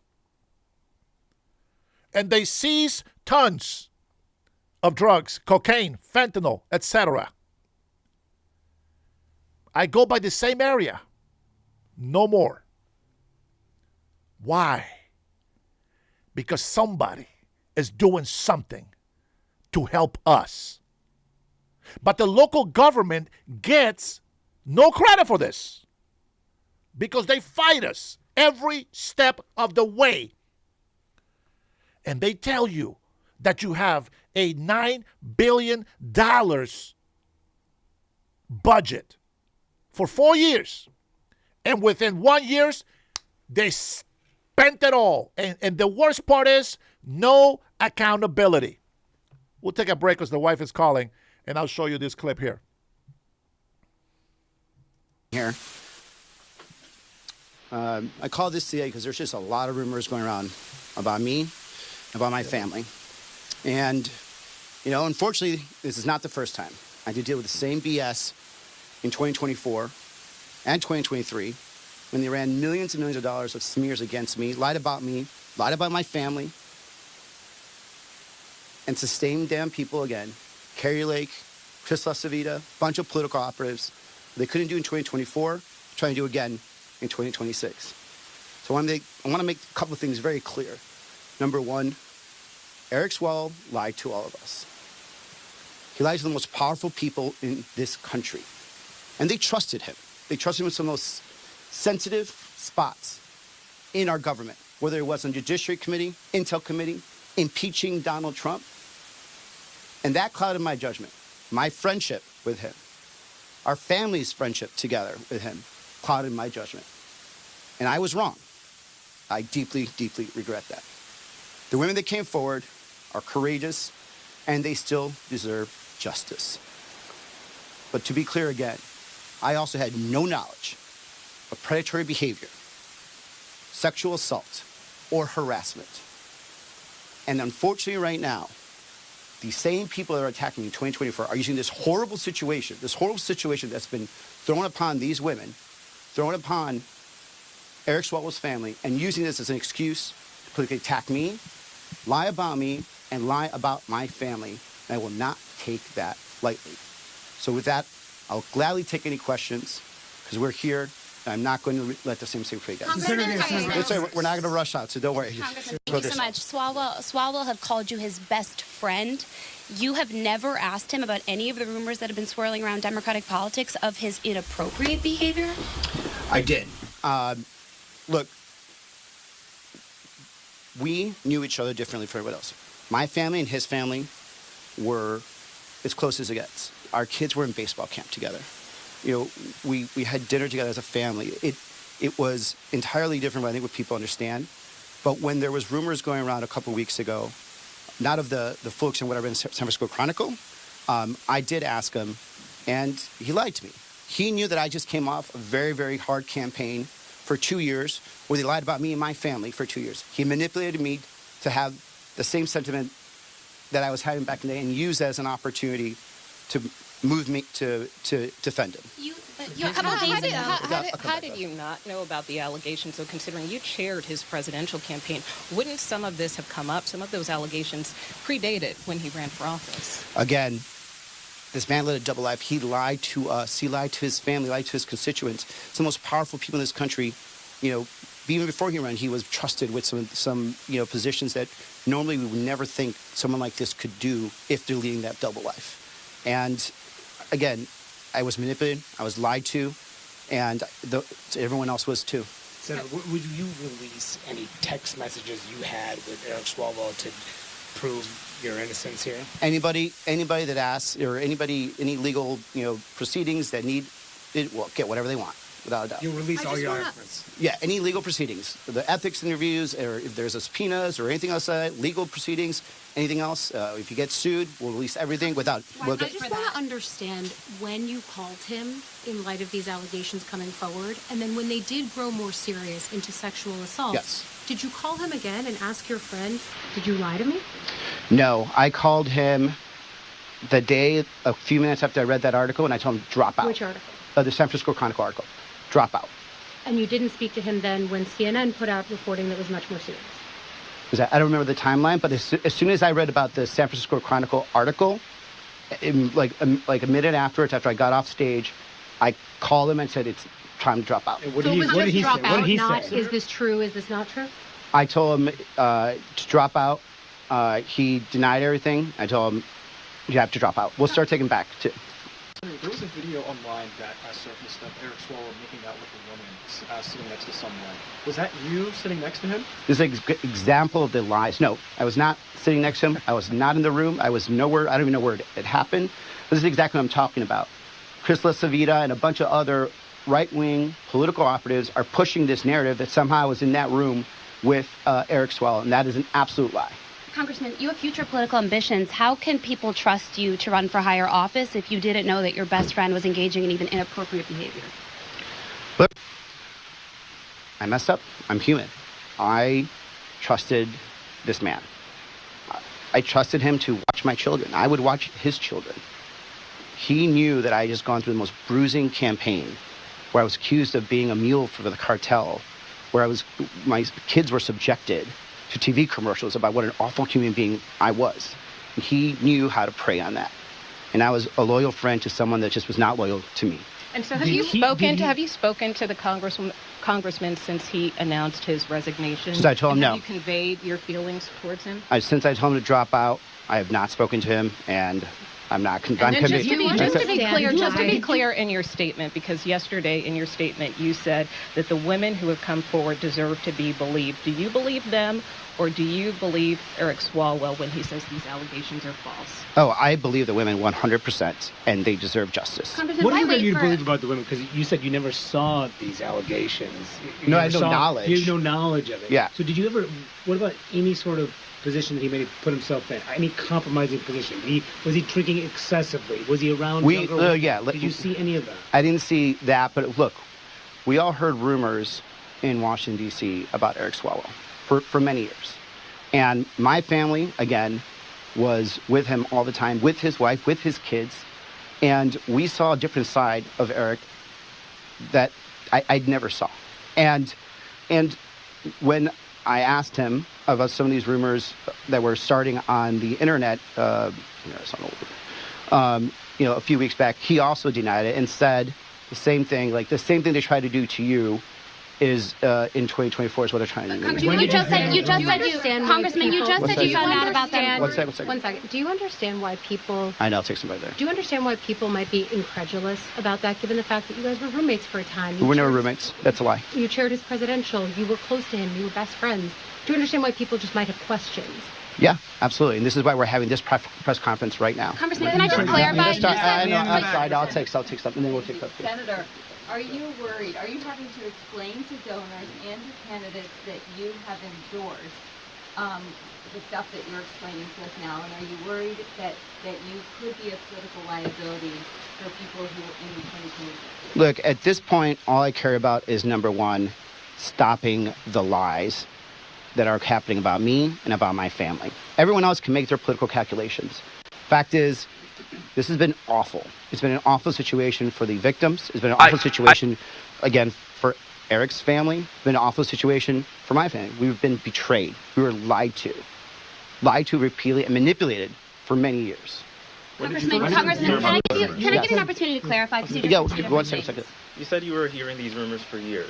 Did you push for any investigations, or were you only taking Eric Swalwell's word? Look, again, we had a familial relationship. Our families were friends together. I, again, had heard rumors. There's rumors about people all the time here.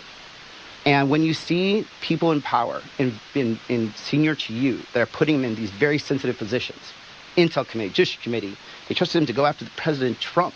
They exposed them, to all this scrutiny. And eventually, especially when you have, again, your kids hanging out with his kids, you have, your families are friends, you just don't believe. Well, what were the rumors? What were the rumors that you heard? What were the rumors?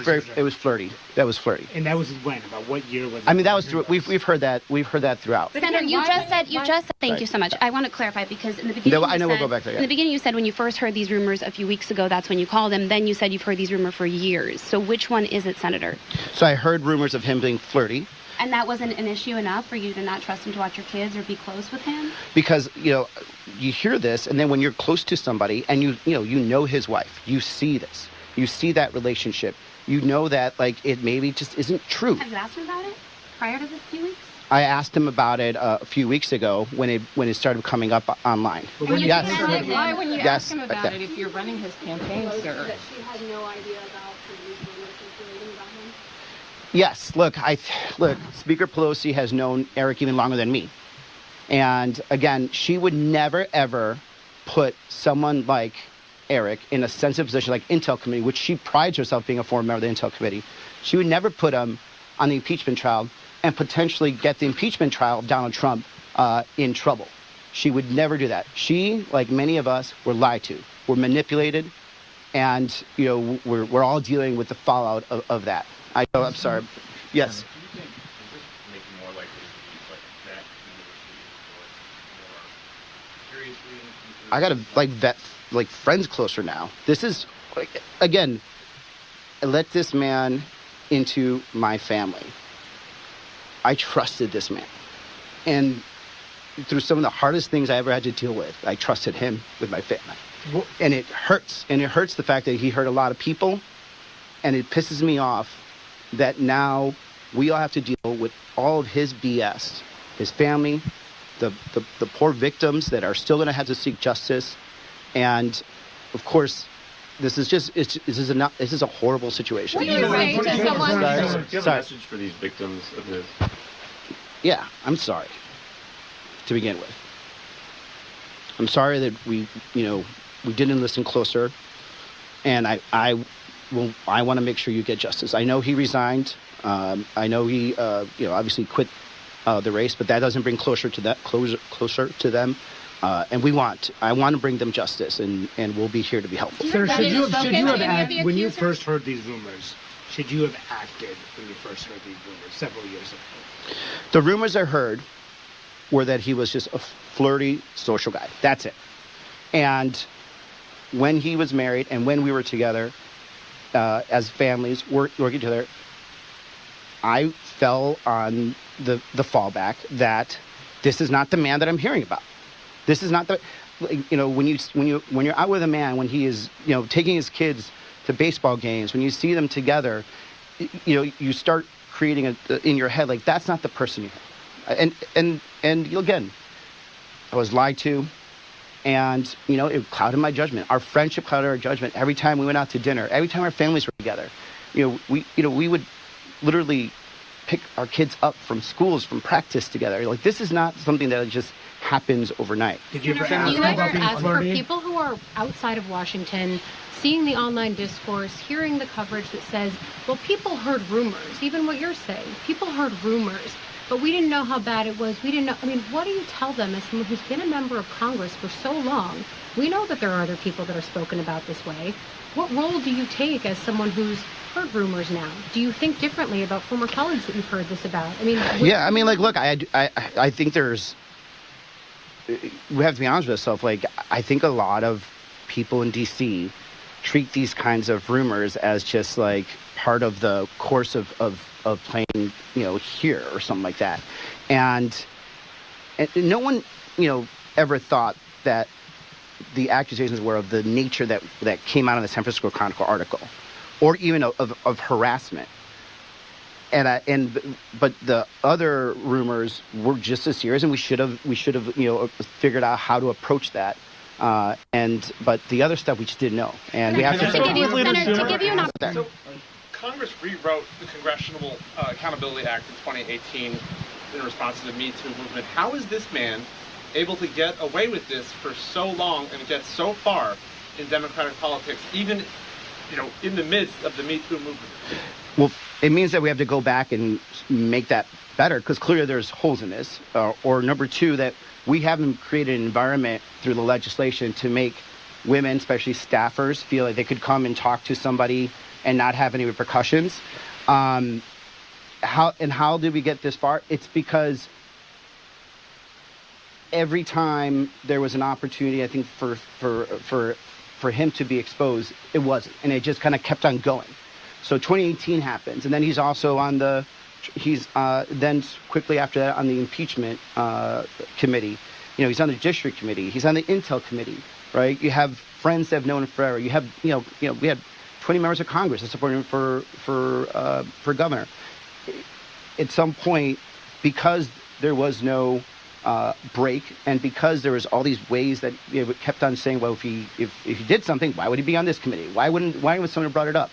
And I think that's what fed into it. But the legislation that happened after Me Too definitely has to go and be enforced, because clearly it didn't work.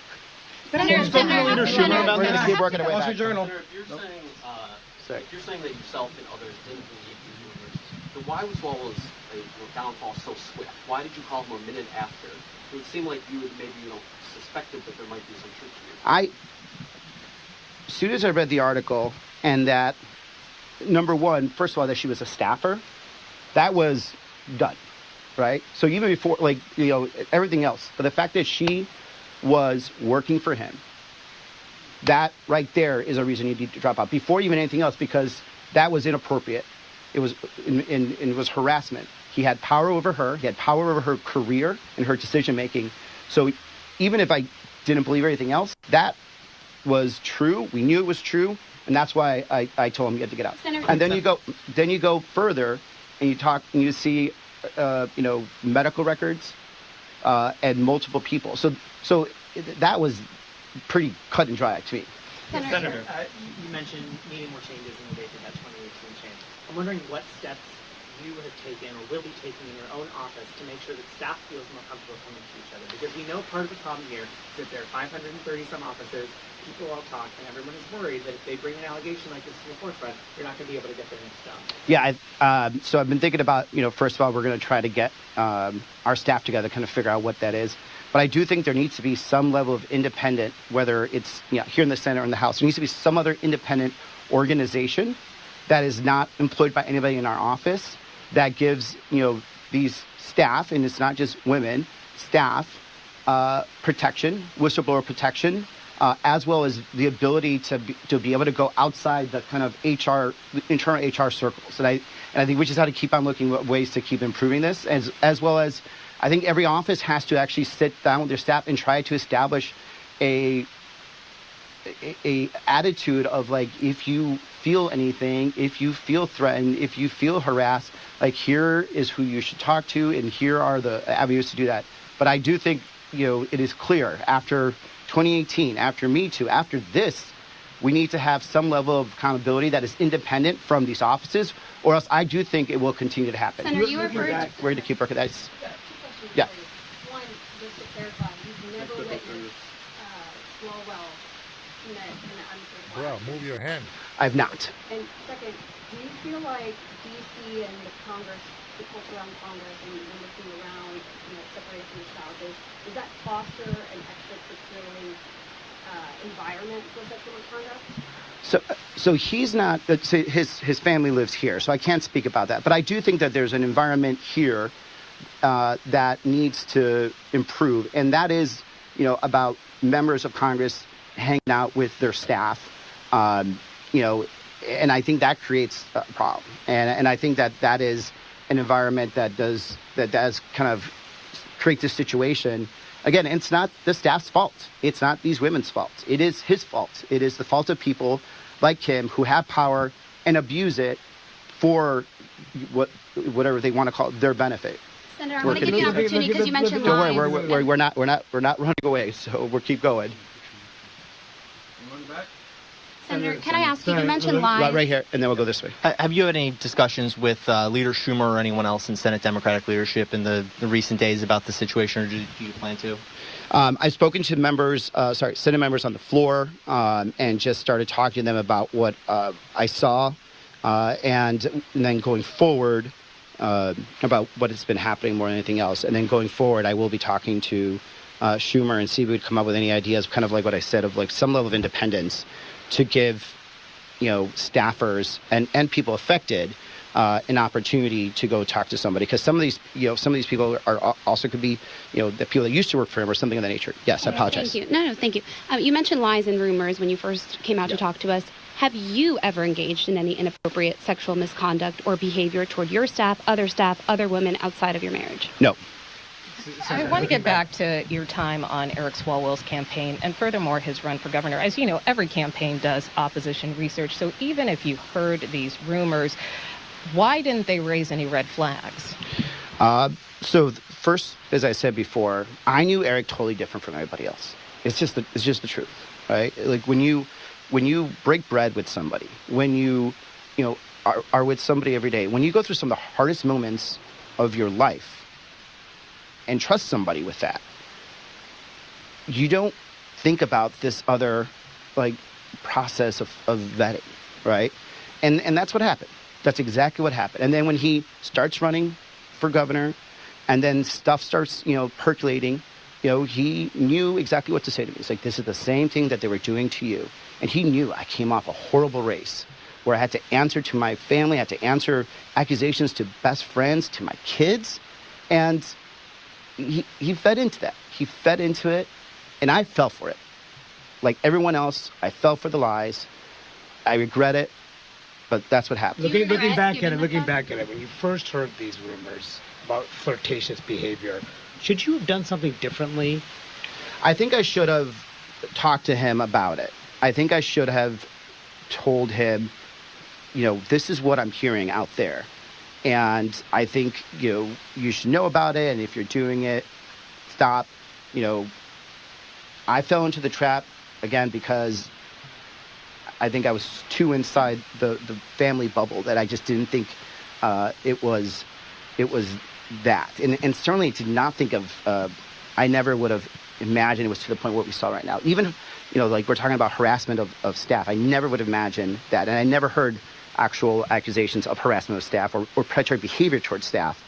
It's just, again, when you're in with a family, you've known each other, you've gone through some horrible situations together, you let your guard down. I let him in. I let him into my circle, and trusted my family with him, and I deeply regret it. When you heard the rumors, was it people coming to you in hopes that you would talk to Swalwell about it, or was it just... No. It was it's like Washington, D.C. There's just rumors all the time. They're just floating all the time. It wasn't anybody saying, like, hey, I need you to go talk to this person because I know you guys are friends. And then also that is, I think that when it rises to that is some certain things, certainly some that I would do and other people would do too. But it was never that. Senator, you said that you were considering running for president in 2028. Does this at all influence your decision whether to run? Our full consideration is first about what the hell just happened. Number one, stopping these lies. And the reason I want to stop the lies is because my family just got off 2 years of tens of millions of dollars of them lying about me, lying about my kids, lying about my wife, and seeing it again start by the same people, the same political operatives, using this horrible situation that, victimized these women, made, I don't know what's going on with his family, but it's definitely a horrible situation for family. They're using that as a cover to attack me right now because they can't do it. They couldn't take back 2024 because they ran a horrible race. But now this is what they want to do. They just want to hurt me as much as they can. Presidents, everything else like that, I don't care. We're going to wait, and that's not even a thing right now. The most important thing is I want to protect my family. I want to protect my family's reputation. And this is why we're talking about right now. Senator, you've gone on trips, on vacations, officially, unofficially. You've gone out, presumably, with the congressman. You've never even witnessed him, I don't know, engaging in an affair? No. Never. What about... No. How do you explain some of the photos, though, online? I know you addressed one, but there is another one that shows both of you without shirts. I mean, how do you address some of those compromising photos? We were on a beach. Yeah, I think you were in the desert and on some camels. It was a beach. And a camel, but it's a beach, yeah. Were there instances of you guys drinking heavily, going out, partying? Did you do any of that with him? Look, we socialized, we went out, but I never saw him engage in any of the predatory behavior, harassment, sexual assault, or even like anything that I would say would rise to the occasion that I would be able to not talk to his wife the next day and be able to look her in the eye. So, again, I trusted this man. And it's my fault. So the flirty rumors that you heard, you've never seen him be flirtatious even? Not outside the norm of just, talk. He was always a talkative guy. He was always, social. And certainly he was with men and women, but not to the point where I would say, like, okay, that's crossing a line. Have you talked to his wife? You guys were good family friends.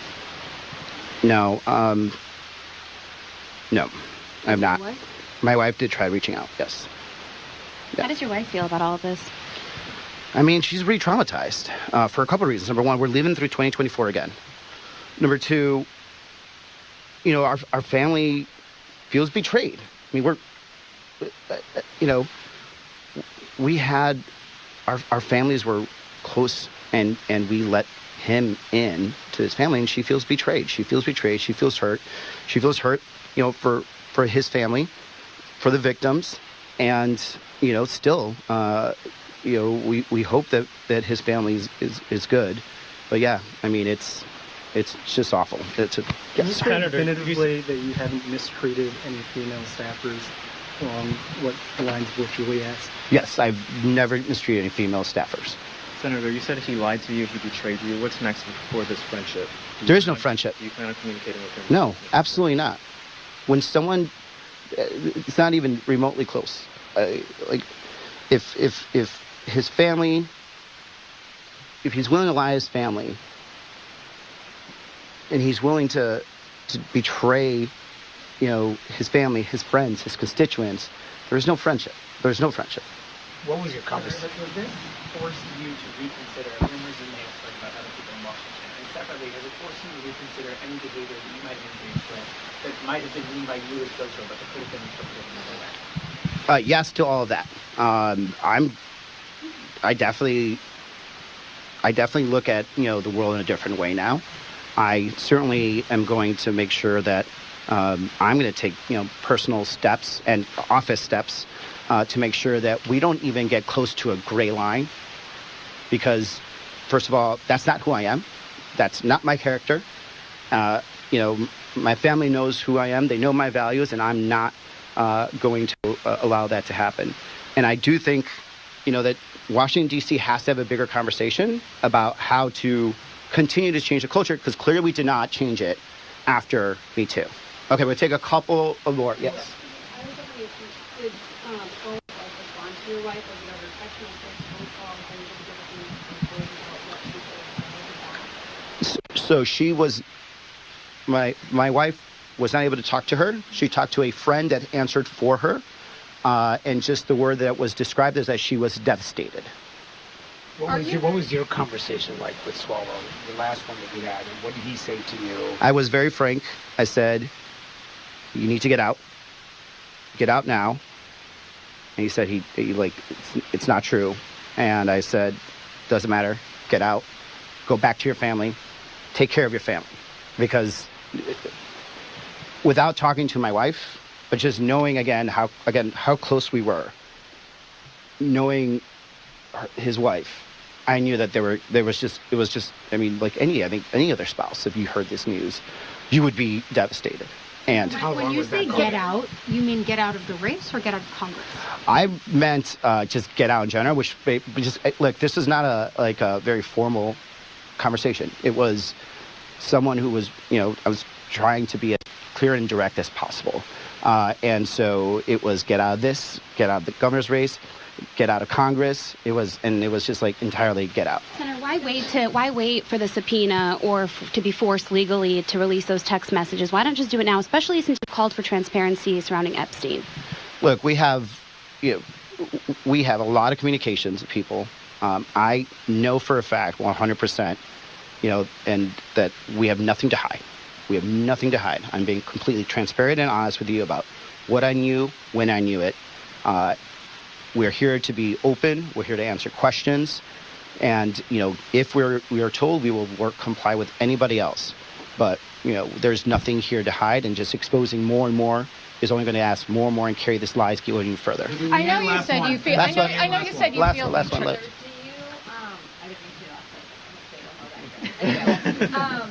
Do you expect more allegations against Swalwell to come out? Another woman came out this morning. These are very intense allegations.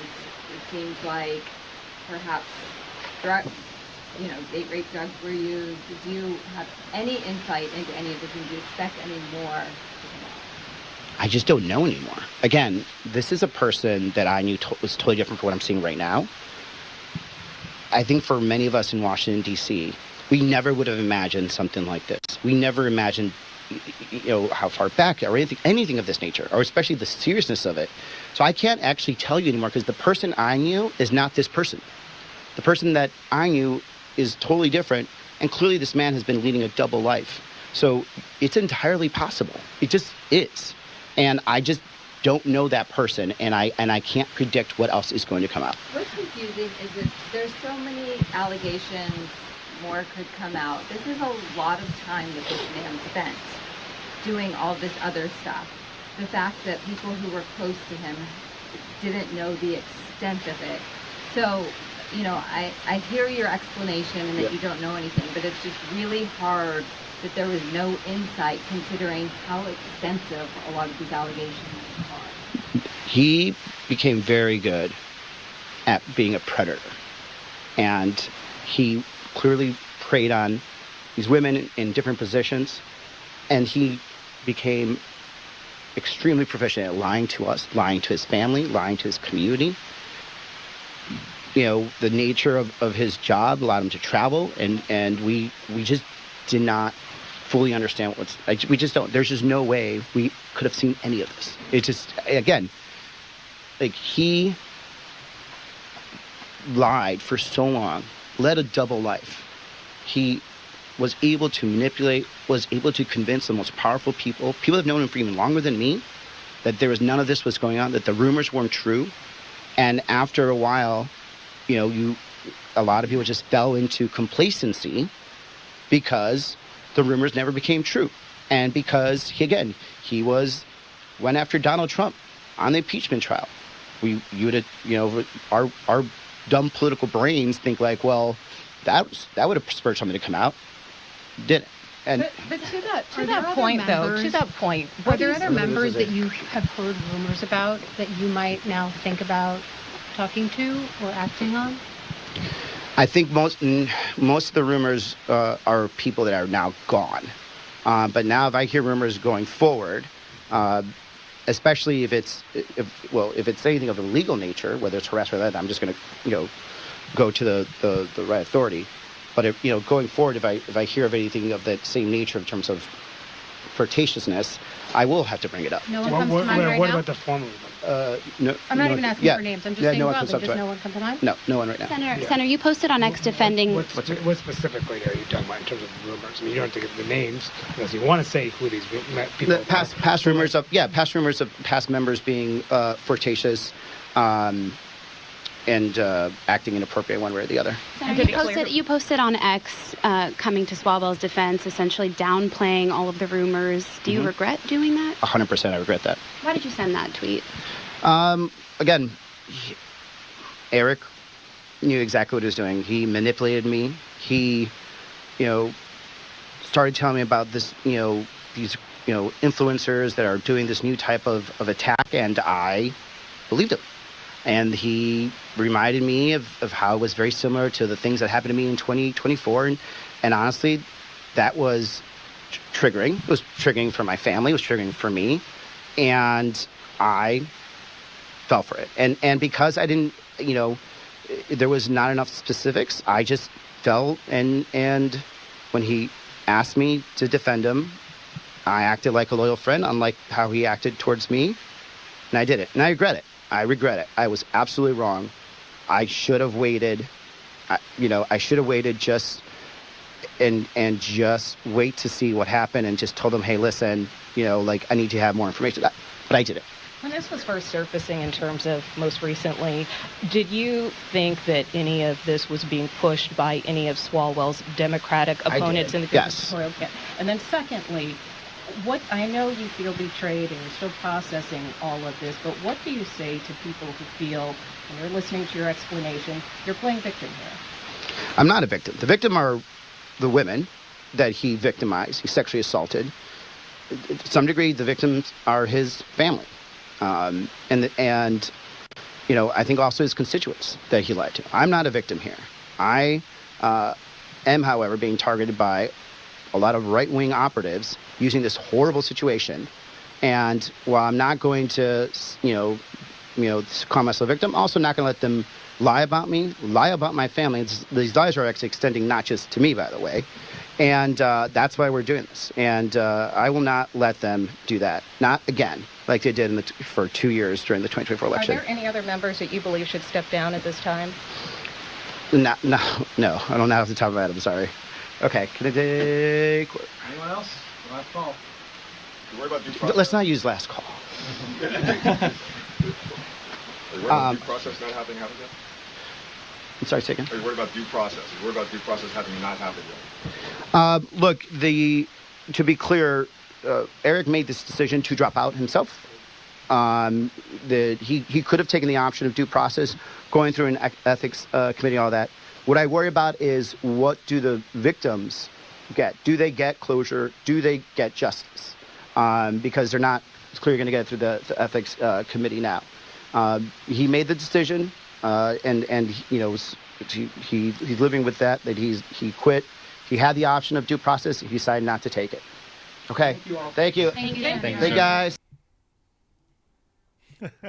Because I think it's funny that he said, "Please don't say last call."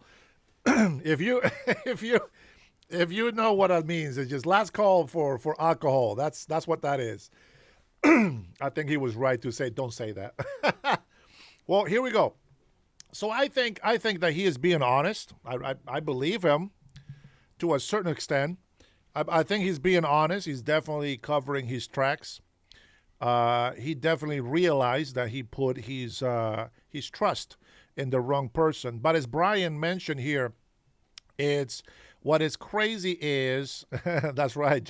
Jason is a mother freaking general, baby. He is the highest level of membership. Yeah, I only got three generals in my list. But I really believe that a lot of politicians, this is one of the reasons why they don't want to do press conferences on this, and they rather stay quiet. They rather stay quiet and just kind of go behind the shadows with something like this. Because just as I have said, thank you, Steve. Appreciate you, brother. God bless you and your family. I'm about to leave. I'll catch you later. Hey, I'll see you tonight. I thought you were gone already. God bless you, brother. Mount Cone. Finally, Mount Cone says something nice on the landscape live feed. He says we need term limits, and that's way overdue. Absolutely. But I believe that's why the politicians don't like to do press conferences, because then they start saying too much. And right now, he just confirmed to us that he shouldn't be in Congress, because he admits that he was too gullible. He was too naive to see that this pervert was right next to him, and he believed everything on him. I don't blame him. I don't blame him. But none of us can know if our neighbor is a good neighbor. Okay, none of us know that. But what I'm saying is the point of the press conference. Now he needs to step down, because if he was lied and manipulated so easily like this is a guy that was so manipulated and lied to that he allowed him to come into his house and babysit his children. I'm not saying that Eric is, I mean, the guy, I don't know. But I heard that the person recording the video in that hotel room was a minor, an underage girl. Allegations, hearsay. I can't condemn him for that. But the facts are that this information is out there and is real. And so anybody that goes and says, oh my God, they lie to us. Every single congressperson that goes out and admits to this is why they have to stay shut up. This is why they have to stay quiet. Everyone that goes out there and admits that this guy lied to them and they really believe them, they all got to step down. Every single one of them. But here's where I'm going to close in with this Eric Swalwell thing. I believe that everybody, and even those who hate me, that are trolling my channel, you have to believe and agree with me that every single congressman needs to be investigated. And I believe that the right actions of some of the representatives to bring up all the sexual harassment lawsuits out to the open, to the public, because after all, they were paid a hush money with taxpayers' money. And I believe that everybody should know who they are.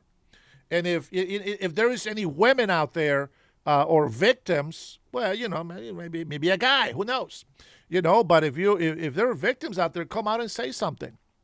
This woman, she's truly courageous because she's showing her face. That's what I want. If there is a woman out there, okay, that has something like this about President Trump, As they've been investigating him and they've been auditing on all this shit for years and years and years. And nothing is out there, okay, against Trump, besides him being mentioned thousands of millions of times in the Epstein files. There is nothing concrete that links him to any wrongdoing with Epstein. With that being said, if there's a legitimate witness, a woman that says, hey, you know what, I'm going to go out there and testify. The woman that came out and tried to testify against him, she lied. She retracted her comments. She said, no, I needed some crack money. That ain't right. I apologize about that. Okay, we do have to have a heart for the victims. But the point is, guys, that they've been doing this for years and years, and nothing has happened. Nothing has come out as concrete evidence that President Trump is a pedophile. And that's just the way it is. Now, we're going to go ahead and put a pause button on the Eric Swalwell. I'm sure we'll continue to talk about it. We still got some time before I go pick up my wife. But I really want to hear, right now, I need to hear some sounds of sanity. I want to hear somebody's voice who is positive, straight to the point, and that is involved on looking after the American people. Say hello to my friend, Vice President J.D. Vance. Oh, what a welcome. You're welcome. Hello, Athens. Yeah.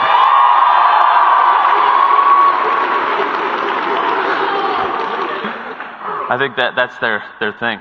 I like it. That is definitely their thing. So I've been to 2 SEC schools with Turning Point USA, and my Ohio State brethren are ashamed of me because I've given you guys way more love than my own alma mater, but it's pretty good to be in SEC country, I have to say. It's great to be here. We can help fix that. We can work on that.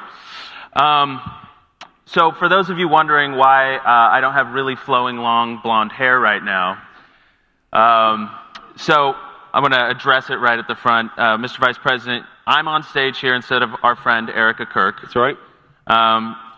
Because unfortunately, she has received some very serious threats in her direction, which is terrible. It's a terrible reflection on the state of reality and the state of the country. But it underscores a larger point that she has received a lot of attacks from surprising places, perhaps. Tell us what you think about that. Some of the people that have made, part-time jobs out of attacking Erica, and this is the net result. Sure. Well, first of all, I love Erica, and I know that she did get some threats. And, about 2 hours ago, as you know, Andrew, I was a little worried that we were going to have to cancel the event because Erica was not going to come, and she was very worried about it. And I talked to the Secret Service, and obviously these guys do a very good job. And I said, you know what? Let's let Erica do what she needs to do for herself and her family. I'm sure Andrew will fill in. And let's go and make this an amazing event with the Georgia Bulldogs in Athens, Georgia. So absolutely, we're going to do this thing.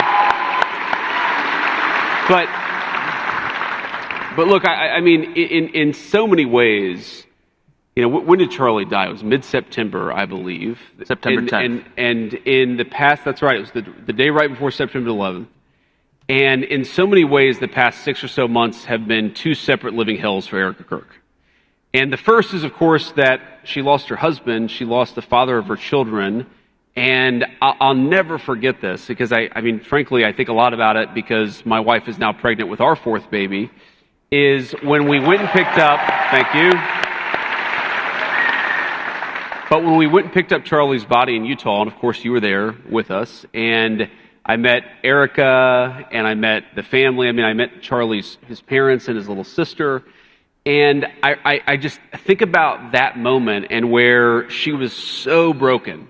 And any of you know who anybody who's grieved before is you kind of go from just crestfallen and sad, and then you want to remember the person that you just lost. And there's just this constant flood of emotions, right? At one moment you're laughing about something they said 2 years ago, and at another moment you're sobbing because they're not there anymore. And I thought about that moment a lot because Erica told me, and that was the first time she had ever, first time she'd ever told me this, and I guess I thought about it a lot in the context of our own, my wife's pregnancy. She said, "I really wish that we had had more babies together." And that kind of hit me like, it's just it. He's gone. That was sort of one of the moments where I realized Charlie's not coming back here. And you have this mom who's really sad about the fact that her two little kids may never have memories. I mean, you think about as a father, I know most of you out there are too young to have kids, but one of the things that you think about as a father is, I want my kids to remember this moment, right? I want my 6-year-old to remember when I took him to the zoo, or my 6-year-old son was just baptized on Easter Sunday, and I want him to remember that moment with me. And thank you. But so Erica's struggling with this, and of course that's terrible, unspeakable. Most of us cannot even put ourselves in her shoes, while at the same time, she's trying to make sure that Charlie's legacy doesn't die. And in that context, everybody is attacking her over everything, and they're lying about her, and it's one of the most disgraceful things that I've ever seen in public life. And I've seen a lot of crazy stuff in my life as a political leader, and I will tell you that the people who tell you, I was there with her, I was holding her hand, my wife was hugging her while we loaded Charlie's body onto Air Force Two and said the Lord's Prayer, the people telling you that Erica wasn't grieving her husband are full of shit. And we need to be honest about that fact. Excuse my language. My wife says I got to work on my language. She's been telling me that for 12 years, and it still hasn't taken. But the thing is, look, when you become a public figure, the natural thing, and I've talked to Erica about this privately, is a ton of crazy people say a ton of things about you that simply aren't true. But the thing that makes it so egregious with Erica is that she's a grieving person who's trying to carry on her husband's legacy. And look, we all do things that are wrong. If you want to, criticize Turning Point USA for not taking this position or having this political disagreement, or maybe it should do this or that, that's all above board. But to say that Erica Kirk wasn't grieving her husband on that day, to say that Erica Kirk was somehow complicit in it, is so preposterous and so disgusting. And it's one of the things that has broken, I think, the American public conversation of the last 6 months. I mean, Andrew, we could talk about this for a long time. Charlie's absence, I felt it so many times in so many different ways. There have been so many times where I wanted to call Charlie and say, man, you've got to call this person, or man, you've got to put this event together so we can help this candidate, or just to bounce ideas off of as a friend. There have been so many ways in which I felt that void, but one of the ways in which I felt that void is that it's like the response to Charlie Kirk dying, the response to Charlie Kirk getting assassinated by a left-wing furry lover, is the response should have been, let's go after left-wing violence and terrorism. Let's defund the networks of left-wing violence and terrorism. That's what we've been doing in Washington, D.C., and that's what we've been fighting for every single day. Savannah Hernandez, of course, was assaulted in Minnesota a couple days ago. I talked to Kash Patel on the way down here, and I said, I assume that we're doing something here. And he said, yes, we've had multiple agents on the ground. We've already talked to Savannah. We're going to use the video to try to go after the people who assaulted her and then try to defund the networks that fund those radicals who are going around assaulting activists. That's what we should be doing.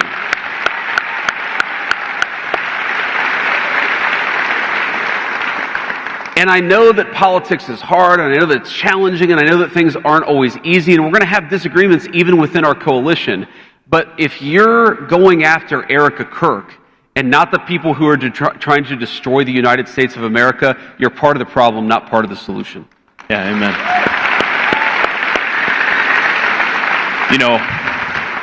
I think that's really well said, Mr. Vice President, and I always try and remember that Erica has to live with this constant reality that her kids are one parent away from being orphans. And so we take that extremely seriously. And as you mentioned, what happened with Savannah, and I think it's just important that we remember that we're dealing with humans. These are human beings. Exactly. And I've heard some people say, well, Erica was smiling 2 days after Charlie Kirk died or something like that. And it's like, most of us in this room have grieved somebody that we loved. maybe hopefully not a spouse who dies in the prime of their life, but when you deal with somebody who's grieving, it's always this weird combination of emotions. It's intense sadness, intense affection. It's, you sort of love that person in that moment, maybe more than you ever have because you feel their absence. You think about all the happy moments that you had and you can't help but smile, and then you remember they're not there and you can't help but sob. That's what grief is like. And so, again, if your instinct is to go after not the left-wing radicals who are assaulting Savannah, or not the people who shot Charlie Kirk, but if your instinct is to go after a young mother because she's grieving in a way that you find you find wrong, well, why don't you stay in your lane and mind your own business? Yeah, amen. Grief is complicated, and so there's another angle of this, Andrew, which is just so absurd, which is that people will say that Erica, she's been doing this or she's been doing that, and I would be doing something different. And it's like, first of all, that's fine. Like, if you want to criticize somebody because you have a disagreement, disagree with my politics, disagree with something that Erica or Andrew say on the Turning Point podcast, but this desire to go after her for the way she's grieving her husband, that's the most preposterous thing I've seen in a very long time, and I've seen a lot of crazy stuff in politics. Amen. Thank you for saying that, Mr. Vice President. So I think this segues very well into our next question here. You are a practicing Catholic. You're, despite your language, you're attempting to be a faithful Catholic. That's right.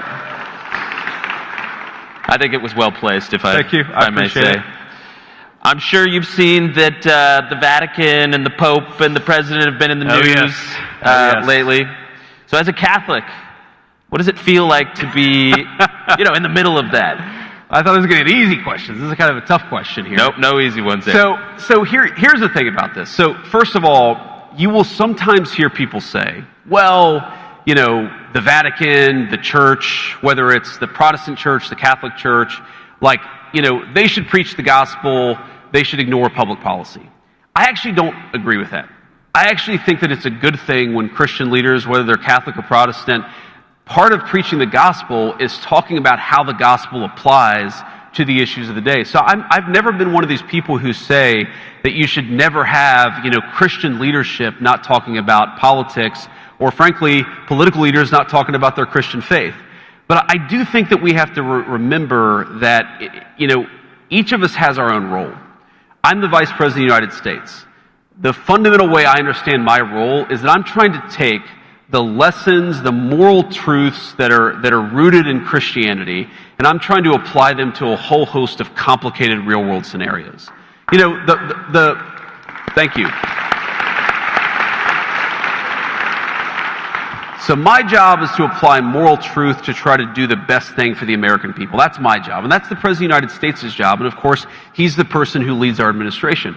The Pope's job is to preach the gospel, okay? And again, I think that sometimes in the context, it doesn't bother me, even when I disagree with him. And I have a lot of respect for the Pope. I like him. I admire him. I've gotten to know him a little bit. It doesn't bother me when he speaks on issues of the day, frankly, even when I disagree with how he's applying a particular principle. So the most obvious example is, it has frustrated me that some of the Catholic clergy have attacked mercilessly the Trump administration on immigration. It is a constant idea that somehow everything that the Trump administration does when it comes to securing our borders is inhumane.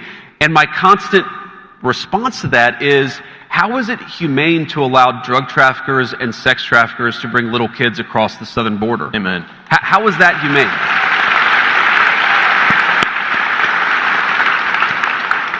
But again, I'd almost rather have the conversation. So I kind of like, even when there's disagreement, I like it when the Pope comments on questions of immigration. I like it when the Pope talks about abortion. I like it when the Pope talks about matters of war and peace, because I think that at the very least it invites a conversation.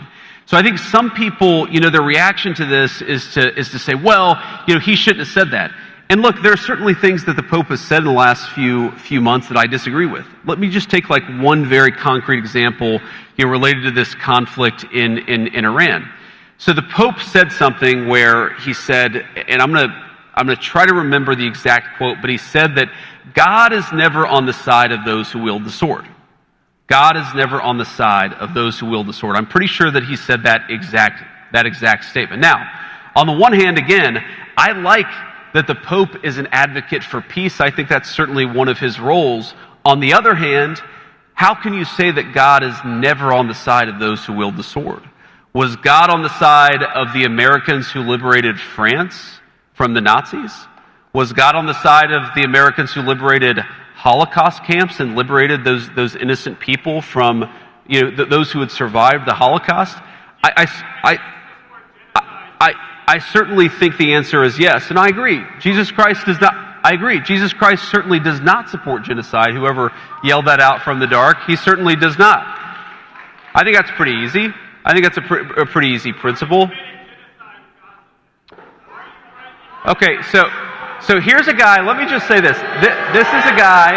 No. First of all, random dude who's shouting. Can I finish my point and then I'll respond to what you just shouted? Is that okay? Okay, great. Yeah, can we give him 1 second to answer this? So let me just finish this question on the Pope, and then I want to respond to what this guy said. So, number one, when the Pope says that God is never on the side of those who wield the sword, there is more than a 1,000-year tradition of just war theory. Okay? Now, we can, of course, have disagreements about whether this or that conflict is just, but I think that it's important, in the same way that it's important for the Vice President of the United States to be careful when I talk about matters of public policy, I think it's very, very important for the Pope to be careful when he talks about matters of theology. And I think that one of these issues here is that there has been, again, hey, random dude screaming, I told you I'd respond to your point. I just want to respond to this question first. But I think one of the issues here is that if you're going to opine on matters of theology, you've got to be careful, you've got to make sure it's anchored in the truth, and that's one of the things that I try to do, and it's certainly something I would expect from the clergy, whether they're Catholic or Protestant. Now, to respond to this guy here, he said, I believe he said the administration supports a genocide in Gaza, and here's my response to that. When we came in, the humanitarian situation in Gaza was an absolute catastrophe. You know who's the person who got a peace agreement in Gaza? Donald J. Trump. So if you want to complain about what happened in Gaza,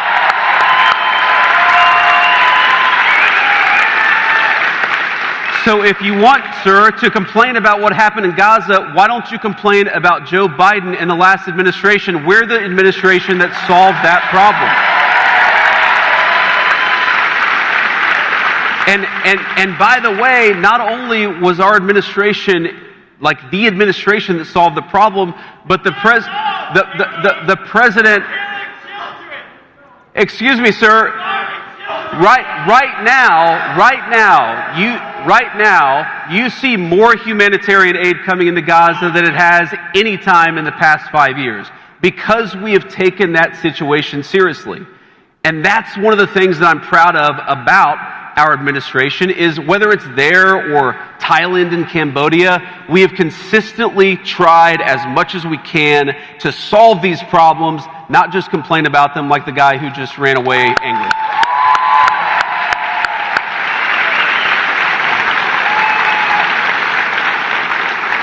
You know, JD, I'll never forget your speech at Charlie's memorial, and you talked about how your faith in the wake of Charlie's assassination has become so central to you. You talk about it more, and now you're even writing a book about it. Sure.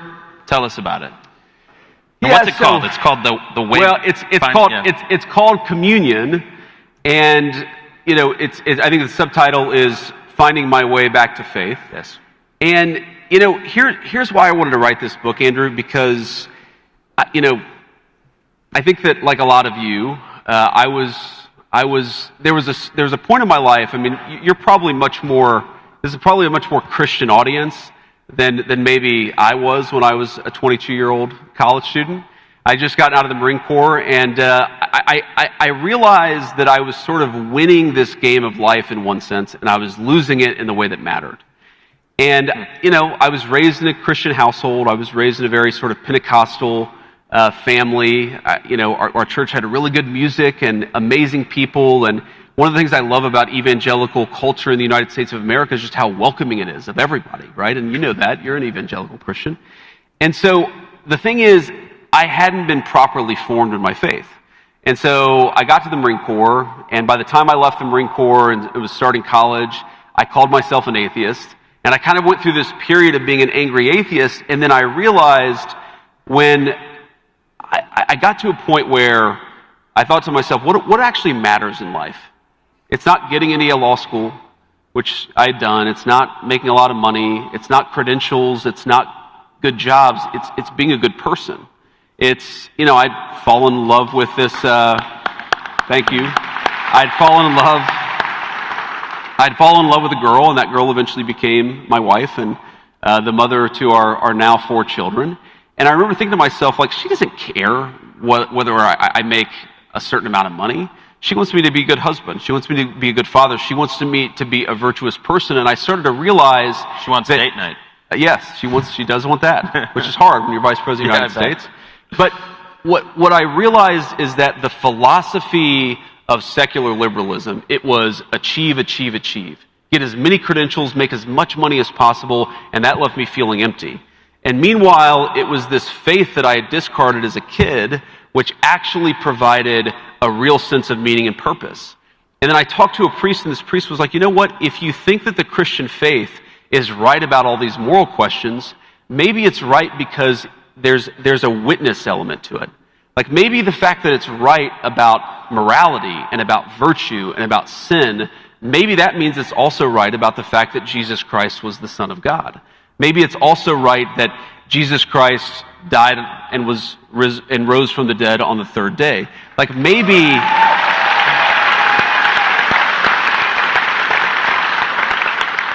these things that appeal to you about the Christian faith come from the deeper truth of the Christian faith.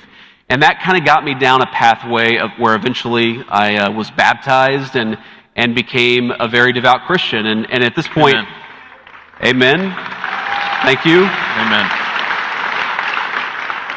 But I thought, first of all, a lot of people have asked me about that journey, and I thought, what better way than to sit down and actually force myself to write it out.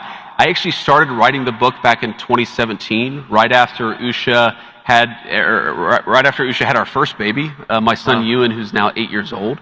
And so I've been kind of writing it off and on since then. And, a little bit Charlie's death, a little bit just being in the public eye, but mostly just, I've been at this thing for 10 years, and I was like, it's finally time to get it out there. And so I put the finishing touches on it, submitted to the publisher a couple of months ago, and it's coming out in June. So, buy the book, Communion. I love that. Not that wasn't also really riveting, but we're getting to the part of the interview that I'm really excited about. You are working on fraud. You're the fraud czar. Yes. How many bad guys? Yes, we can. How many bad guys are we going to get? I mean, that's the way there's a really nice framing of this question that I worked on. No. I want to know, what's the progress? Tell us about it. Well, we've already gotten a lot of bad guys. And this is, one of the things I'm very proud about is that, people don't just want talk, they want action. They want us to actually go and arrest the people who committed fraud, and that's happening. We're starting to do that. Good. And that's a good thing. And a lot more is going to be happening in the future. But actually, who's been amazing on this is Dr. Oz, Mehmet Oz, who runs the Center for Medicare and Medicaid Services, because so much of the fraud in our system is people who are defrauding Medicare and Medicaid. Let me just give you a couple of examples. So we have in South Florida, we have entire companies that sell medical devices. They sell prosthetic knees and they sell prosthetic hips. And you know that they've received hundreds of millions, some of them billions of dollars in government funds, and they've never shipped a single product. They're just set up by fraudsters, and there's so many of them, and many of them haven't. There are like over 100 of these companies that haven't shipped a single product. Okay, I'll give you another example of fraud. So this ridiculous situation with Somali fraudsters in Minneapolis, in the Minneapolis area. So you have a program that exists to help autistic children get the resources they need, to help their parents, find them a ride to school, or if they need after-school support, to make sure their parents have what they need.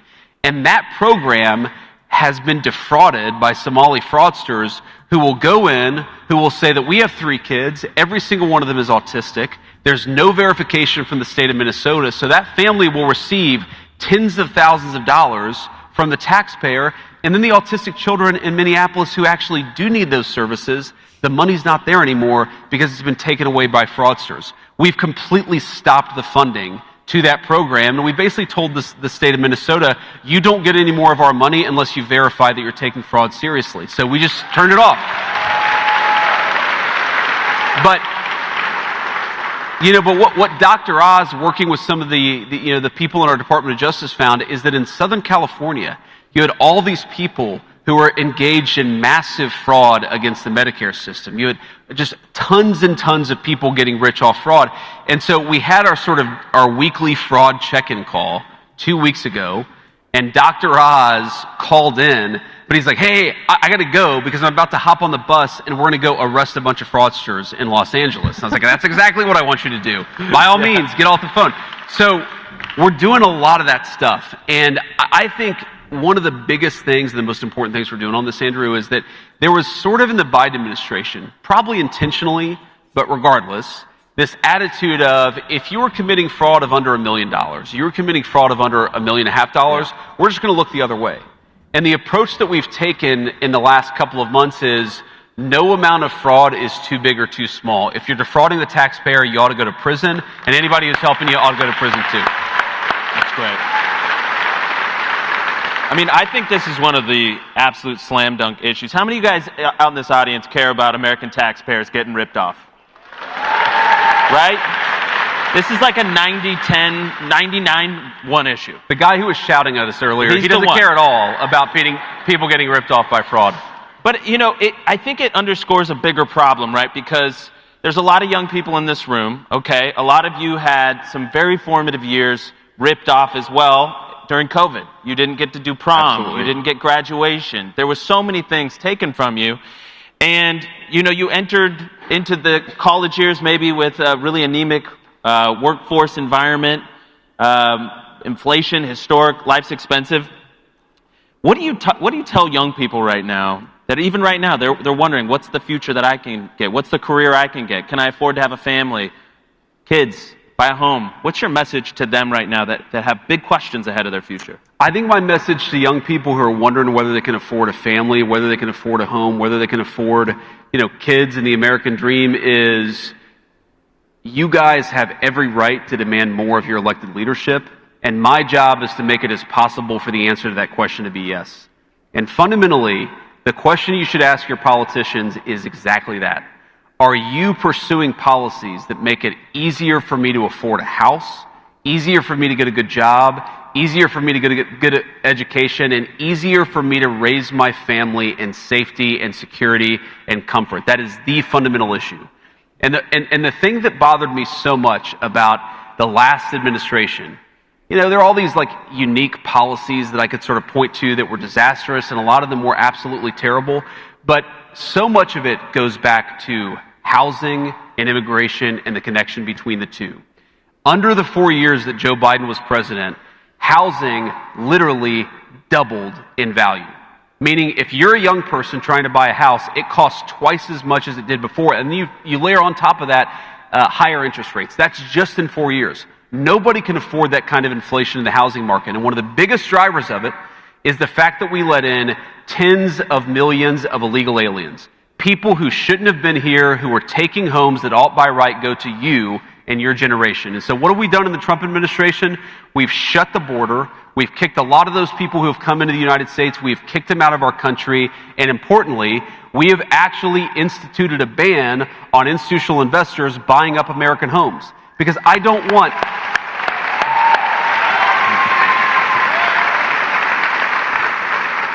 I don't want private equity firms, many of them backed by foreign money, to buy American homes. I want you guys to be able to buy American homes. And I will say, And I say this not to brag because I think you guys should be impatient. When a politician comes to you and tells you, I've done all these things, you should be asking, good, now go and do more. That's how I think of my job. I don't wake up and say, oh, we did something really good last week. I think to myself, we did something good last week, now let's go do more of it, or let's go do something different. Because maybe the statistic that I'm proudest of in the entire Trump administration is that over the last 8 months, rents and home prices have come down. Not stayed the same, they have come down. And what I think of as our ultimate ambition is that after another few years of this administration, of stopping private equity barons from buying up homes, from kicking out more illegal immigrants, from securing the border, what we're going to see is housing that is much more affordable, and then we're going to keep on building on it year after year after year, because the American dream should not be sold to the highest foreign bidder. It belongs to you. Yeah. That's so well said, and a lot of the people in this audience will know that this is one of the issues near and dear to Charlie's heart as well, to make sure that you guys could afford the American dream, that we thought about you first as a country, and so thank you for saying it so well. Naturally, we have to ask about what's going on in Iran. Sure. So, but I just want everybody, I want to give the Vice President his due here, because you have been to Europe in the last week, then you flew back to the United States, only to fly back across the globe to negotiate in Pakistan, to come back, and somehow we called him, we're like, are you really going to come to Georgia? And he's like, I'll be there. So I want to give him a big round of applause. Thank you. I mean, may I just say, that's almost Trumpian level endurance. So, do you know what time zone you are and how many hours of sleep did you get? I have no idea what the hell time it is right now. And it's kind of good, actually, because you just run on coffee, and then you sleep when you can, you wake up when you have to, and you just drink a whole lot of coffee. And, you know, look, it's the job that I asked for, but yes, I will say, look, I think that, let me just say, you ask young people, and I want to make some observation because it made me think of something, which is that young people in the United States, but particularly young Americans in the conservative movement, I think that we have a tendency to get too black-pilled. And here's what I say by this. We have a tendency to get too cynical, too pessimistic. Like, I'm sure that I've said mostly things that you agree with, and I'm sure that I've said some things you may not agree with, and you may not agree with everything that I say about the Iran negotiation, which I will get to answer your question. But here's fundamentally the issue. When you see a politician, or you see a political movement, or you see an administration that isn't doing what you want to do, I think you have two choices. You can say, to hell with those people, and check out of the process. Or you can say, you know what, I'm going to get more involved. I'm going to make my voice heard even more. I'm going to pressure that administration to do exactly what I want them to do, because they got my vote, they earned my vote, but they can't take it for granted. And I've seen some of this, you know, on various issues. Like for example, I recognize that a lot of young voters don't love the policy that we have in the Middle East. Okay, I understand that. I also know that we've secured the border. We've lowered housing prices now for 8 months in a row, and there's going to be more to come beyond that. We've made America energy dominant, which has lowered electricity costs and things like that. We've made it so that we have the lowest murder rate in 127 years. I'm not saying you have to agree with me on every issue. I'm not saying you have to agree with me on every issue. What I'm saying is, don't get disengaged because you disagree with the administration on one topic. Get more involved. Make your voice heard even more. That's how we ultimately take the country back. It's not by you, you know, if you get 5 things you want and 1 thing you don't want. I see way too many people, especially in sort of the online conservative, you know, Twitter sphere, who say, you know, there's no point. No. Because, or let me give you another example, the SAVE Act, okay? A lot of people want the SAVE Act. I want the SAVE Act. I've been fighting for the SAVE Act literally since day one of the administration. And I've seen a lot of people saying, what the hell's the point of voting for these guys if, you know, you've got 3 Republicans joining with the Democrats to prevent the SAVE Act from passing, or I guess 4 Republicans. And here's my response to that. Yes, it is annoying to me that there are only 45 or 46 Republicans who will fight politically to get the SAVE Act passed. But you know what? 10 years ago, that number was 35. So the answer to frustration is engagement. Don't give up on this process. Get more involved in this process and demand more from people like me. That's how we take our country back. I just think it's important to say that. That's such a good point. How the Senate is such an example, as frustrating as it is, but you were part of that new wave of new thinking, of new energy, a new generation. Yes. And there's so many new voices that are bringing real change to the Senate. I mean, we're 1-2 elections away from maybe having it all the way around. 100%. And I understand people get frustrated at it. I get frustrated at it, but it's a lot better than it was 10 years ago. And frankly, 10 years ago, it was a lot better than it was 10 years before that. But here's where we are on, fundamentally, the president set a policy. Iran cannot have a nuclear weapon. And right now we are negotiating to make sure that very thing happens. And here's, what's interesting about this is, What's interesting about this is that we have this ceasefire that's in place. I think it's 6 or 7 days old. Right now, this ceasefire is holding. And what you're seeing is what the president wants to make, he doesn't want to make like a small deal. He wants to make the grand bargain.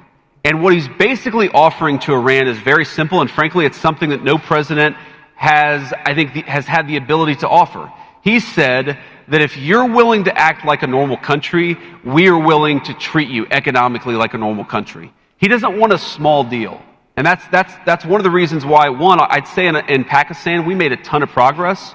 But the reason why the deal is not yet done is because the president, he really wants a deal where Iran doesn't have a nuclear weapon, Iran is not state-sponsoring terrorism, but also the people of Iran can thrive and prosper and join the world economy.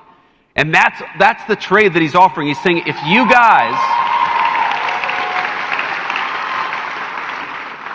guys commit to not having a nuclear weapon, we are going to make Iran thrive, we're going to make it economically prosperous, and we're going to invite the Iranian people into the world economy in a way they haven't been in my entire life. And that's the kind of Trumpian grand bargain that the president has put on the table. Man, we're going to keep on negotiating and try to make it happen because it would be great for the world, it'd be great for our country, it'd be great for everybody. So I'm going to keep on fighting to make it happen.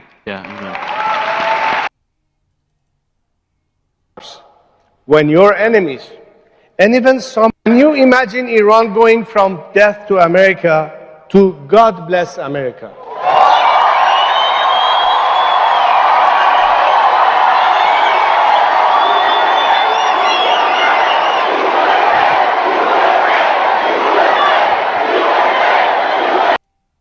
Sorry about that. I had to do it. I had to do it. Just a few more, and then we've got a few please. questions I know we have here. some questions from the audience, too. My one question is, when you looked across from these Iranian negotiators, what did you make of them? Did you get the sense that they really were the right people? I mean, I'm assuming you guys know this type of thing, but... Yeah, I mean, look, you never know. The United States had never had meetings at that level with the Iranian government in 49 years.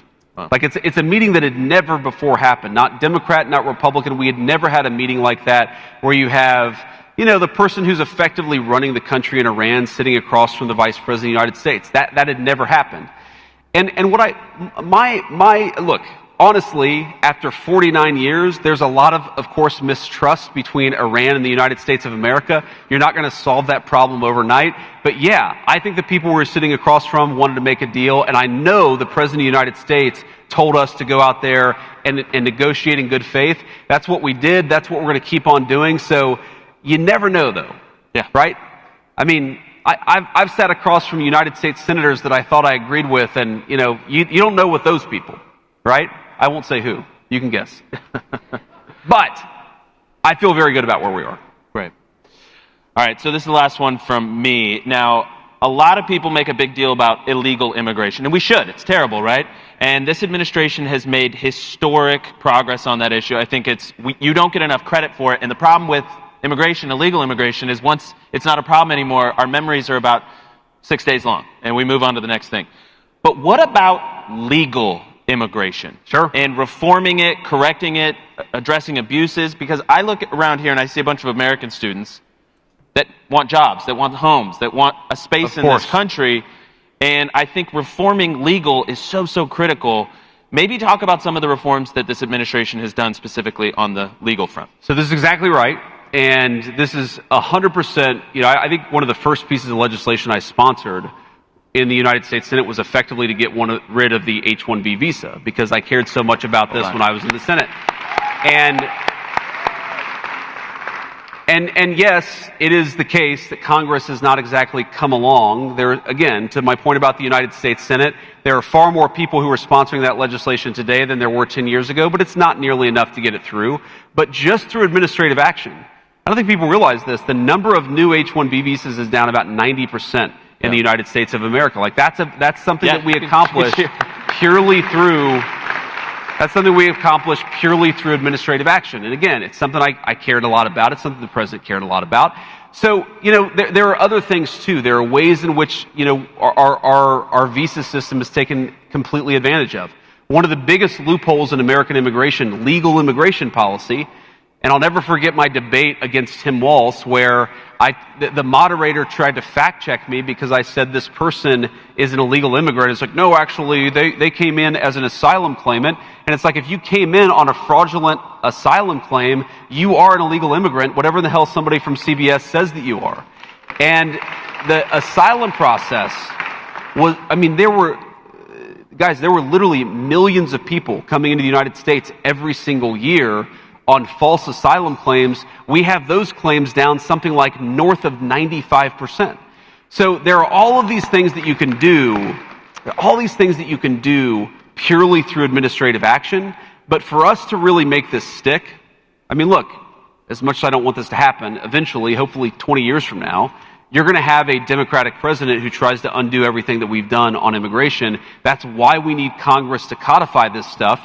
But right now, I'm very proud of what we've done in the Trump administration. Massive reductions in fraudulent visas, massive reductions in fraudulent number of asylum claims, massive reduction in H-1B visas granted. We're making a lot of progress. As I said to you, we want to make more. We're certainly going to make more over the remaining 3 years. But what that means, fundamentally, is you guys deserve to have good jobs. And I don't want, when you graduate from this amazing university, and it hurts me to say that as an Ohio State fan, but this is an amazing university. When you graduate, I think the guy who was screaming earlier, he's clearly a Michigan guy. Just put it on the table. Oh no, we have another Michigan guy over here. But they did win the Natty. So yes, that's right. But when you guys graduate from this university, I don't want you competing against a low-wage foreigner for your first job. I want a company to have to pay you a fair wage for a fair day's work. It's like common sense. But to do that, you really have to do reform of the H-1B and other, it's not just the H-1B, a number of the other visa systems. We made a lot of progress, but man, I would love a Congress. And you guys advocated. Ask yourself, you have a Senate primary going on right now. This is what I say about getting more involved. Every single one of you should ask those Senate candidates, what do you think about the H-1B visa? Would you co-sponsor the vice president, former senator's legislation to eliminate that program because it's basically just something that big tech companies take advantage of? These are the things that you guys have to do, because I can't keep these politicians honest by myself. I need your help. It's a very big job.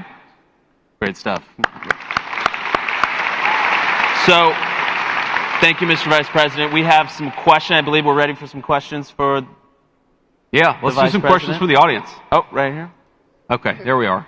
Hello. Hi, my name.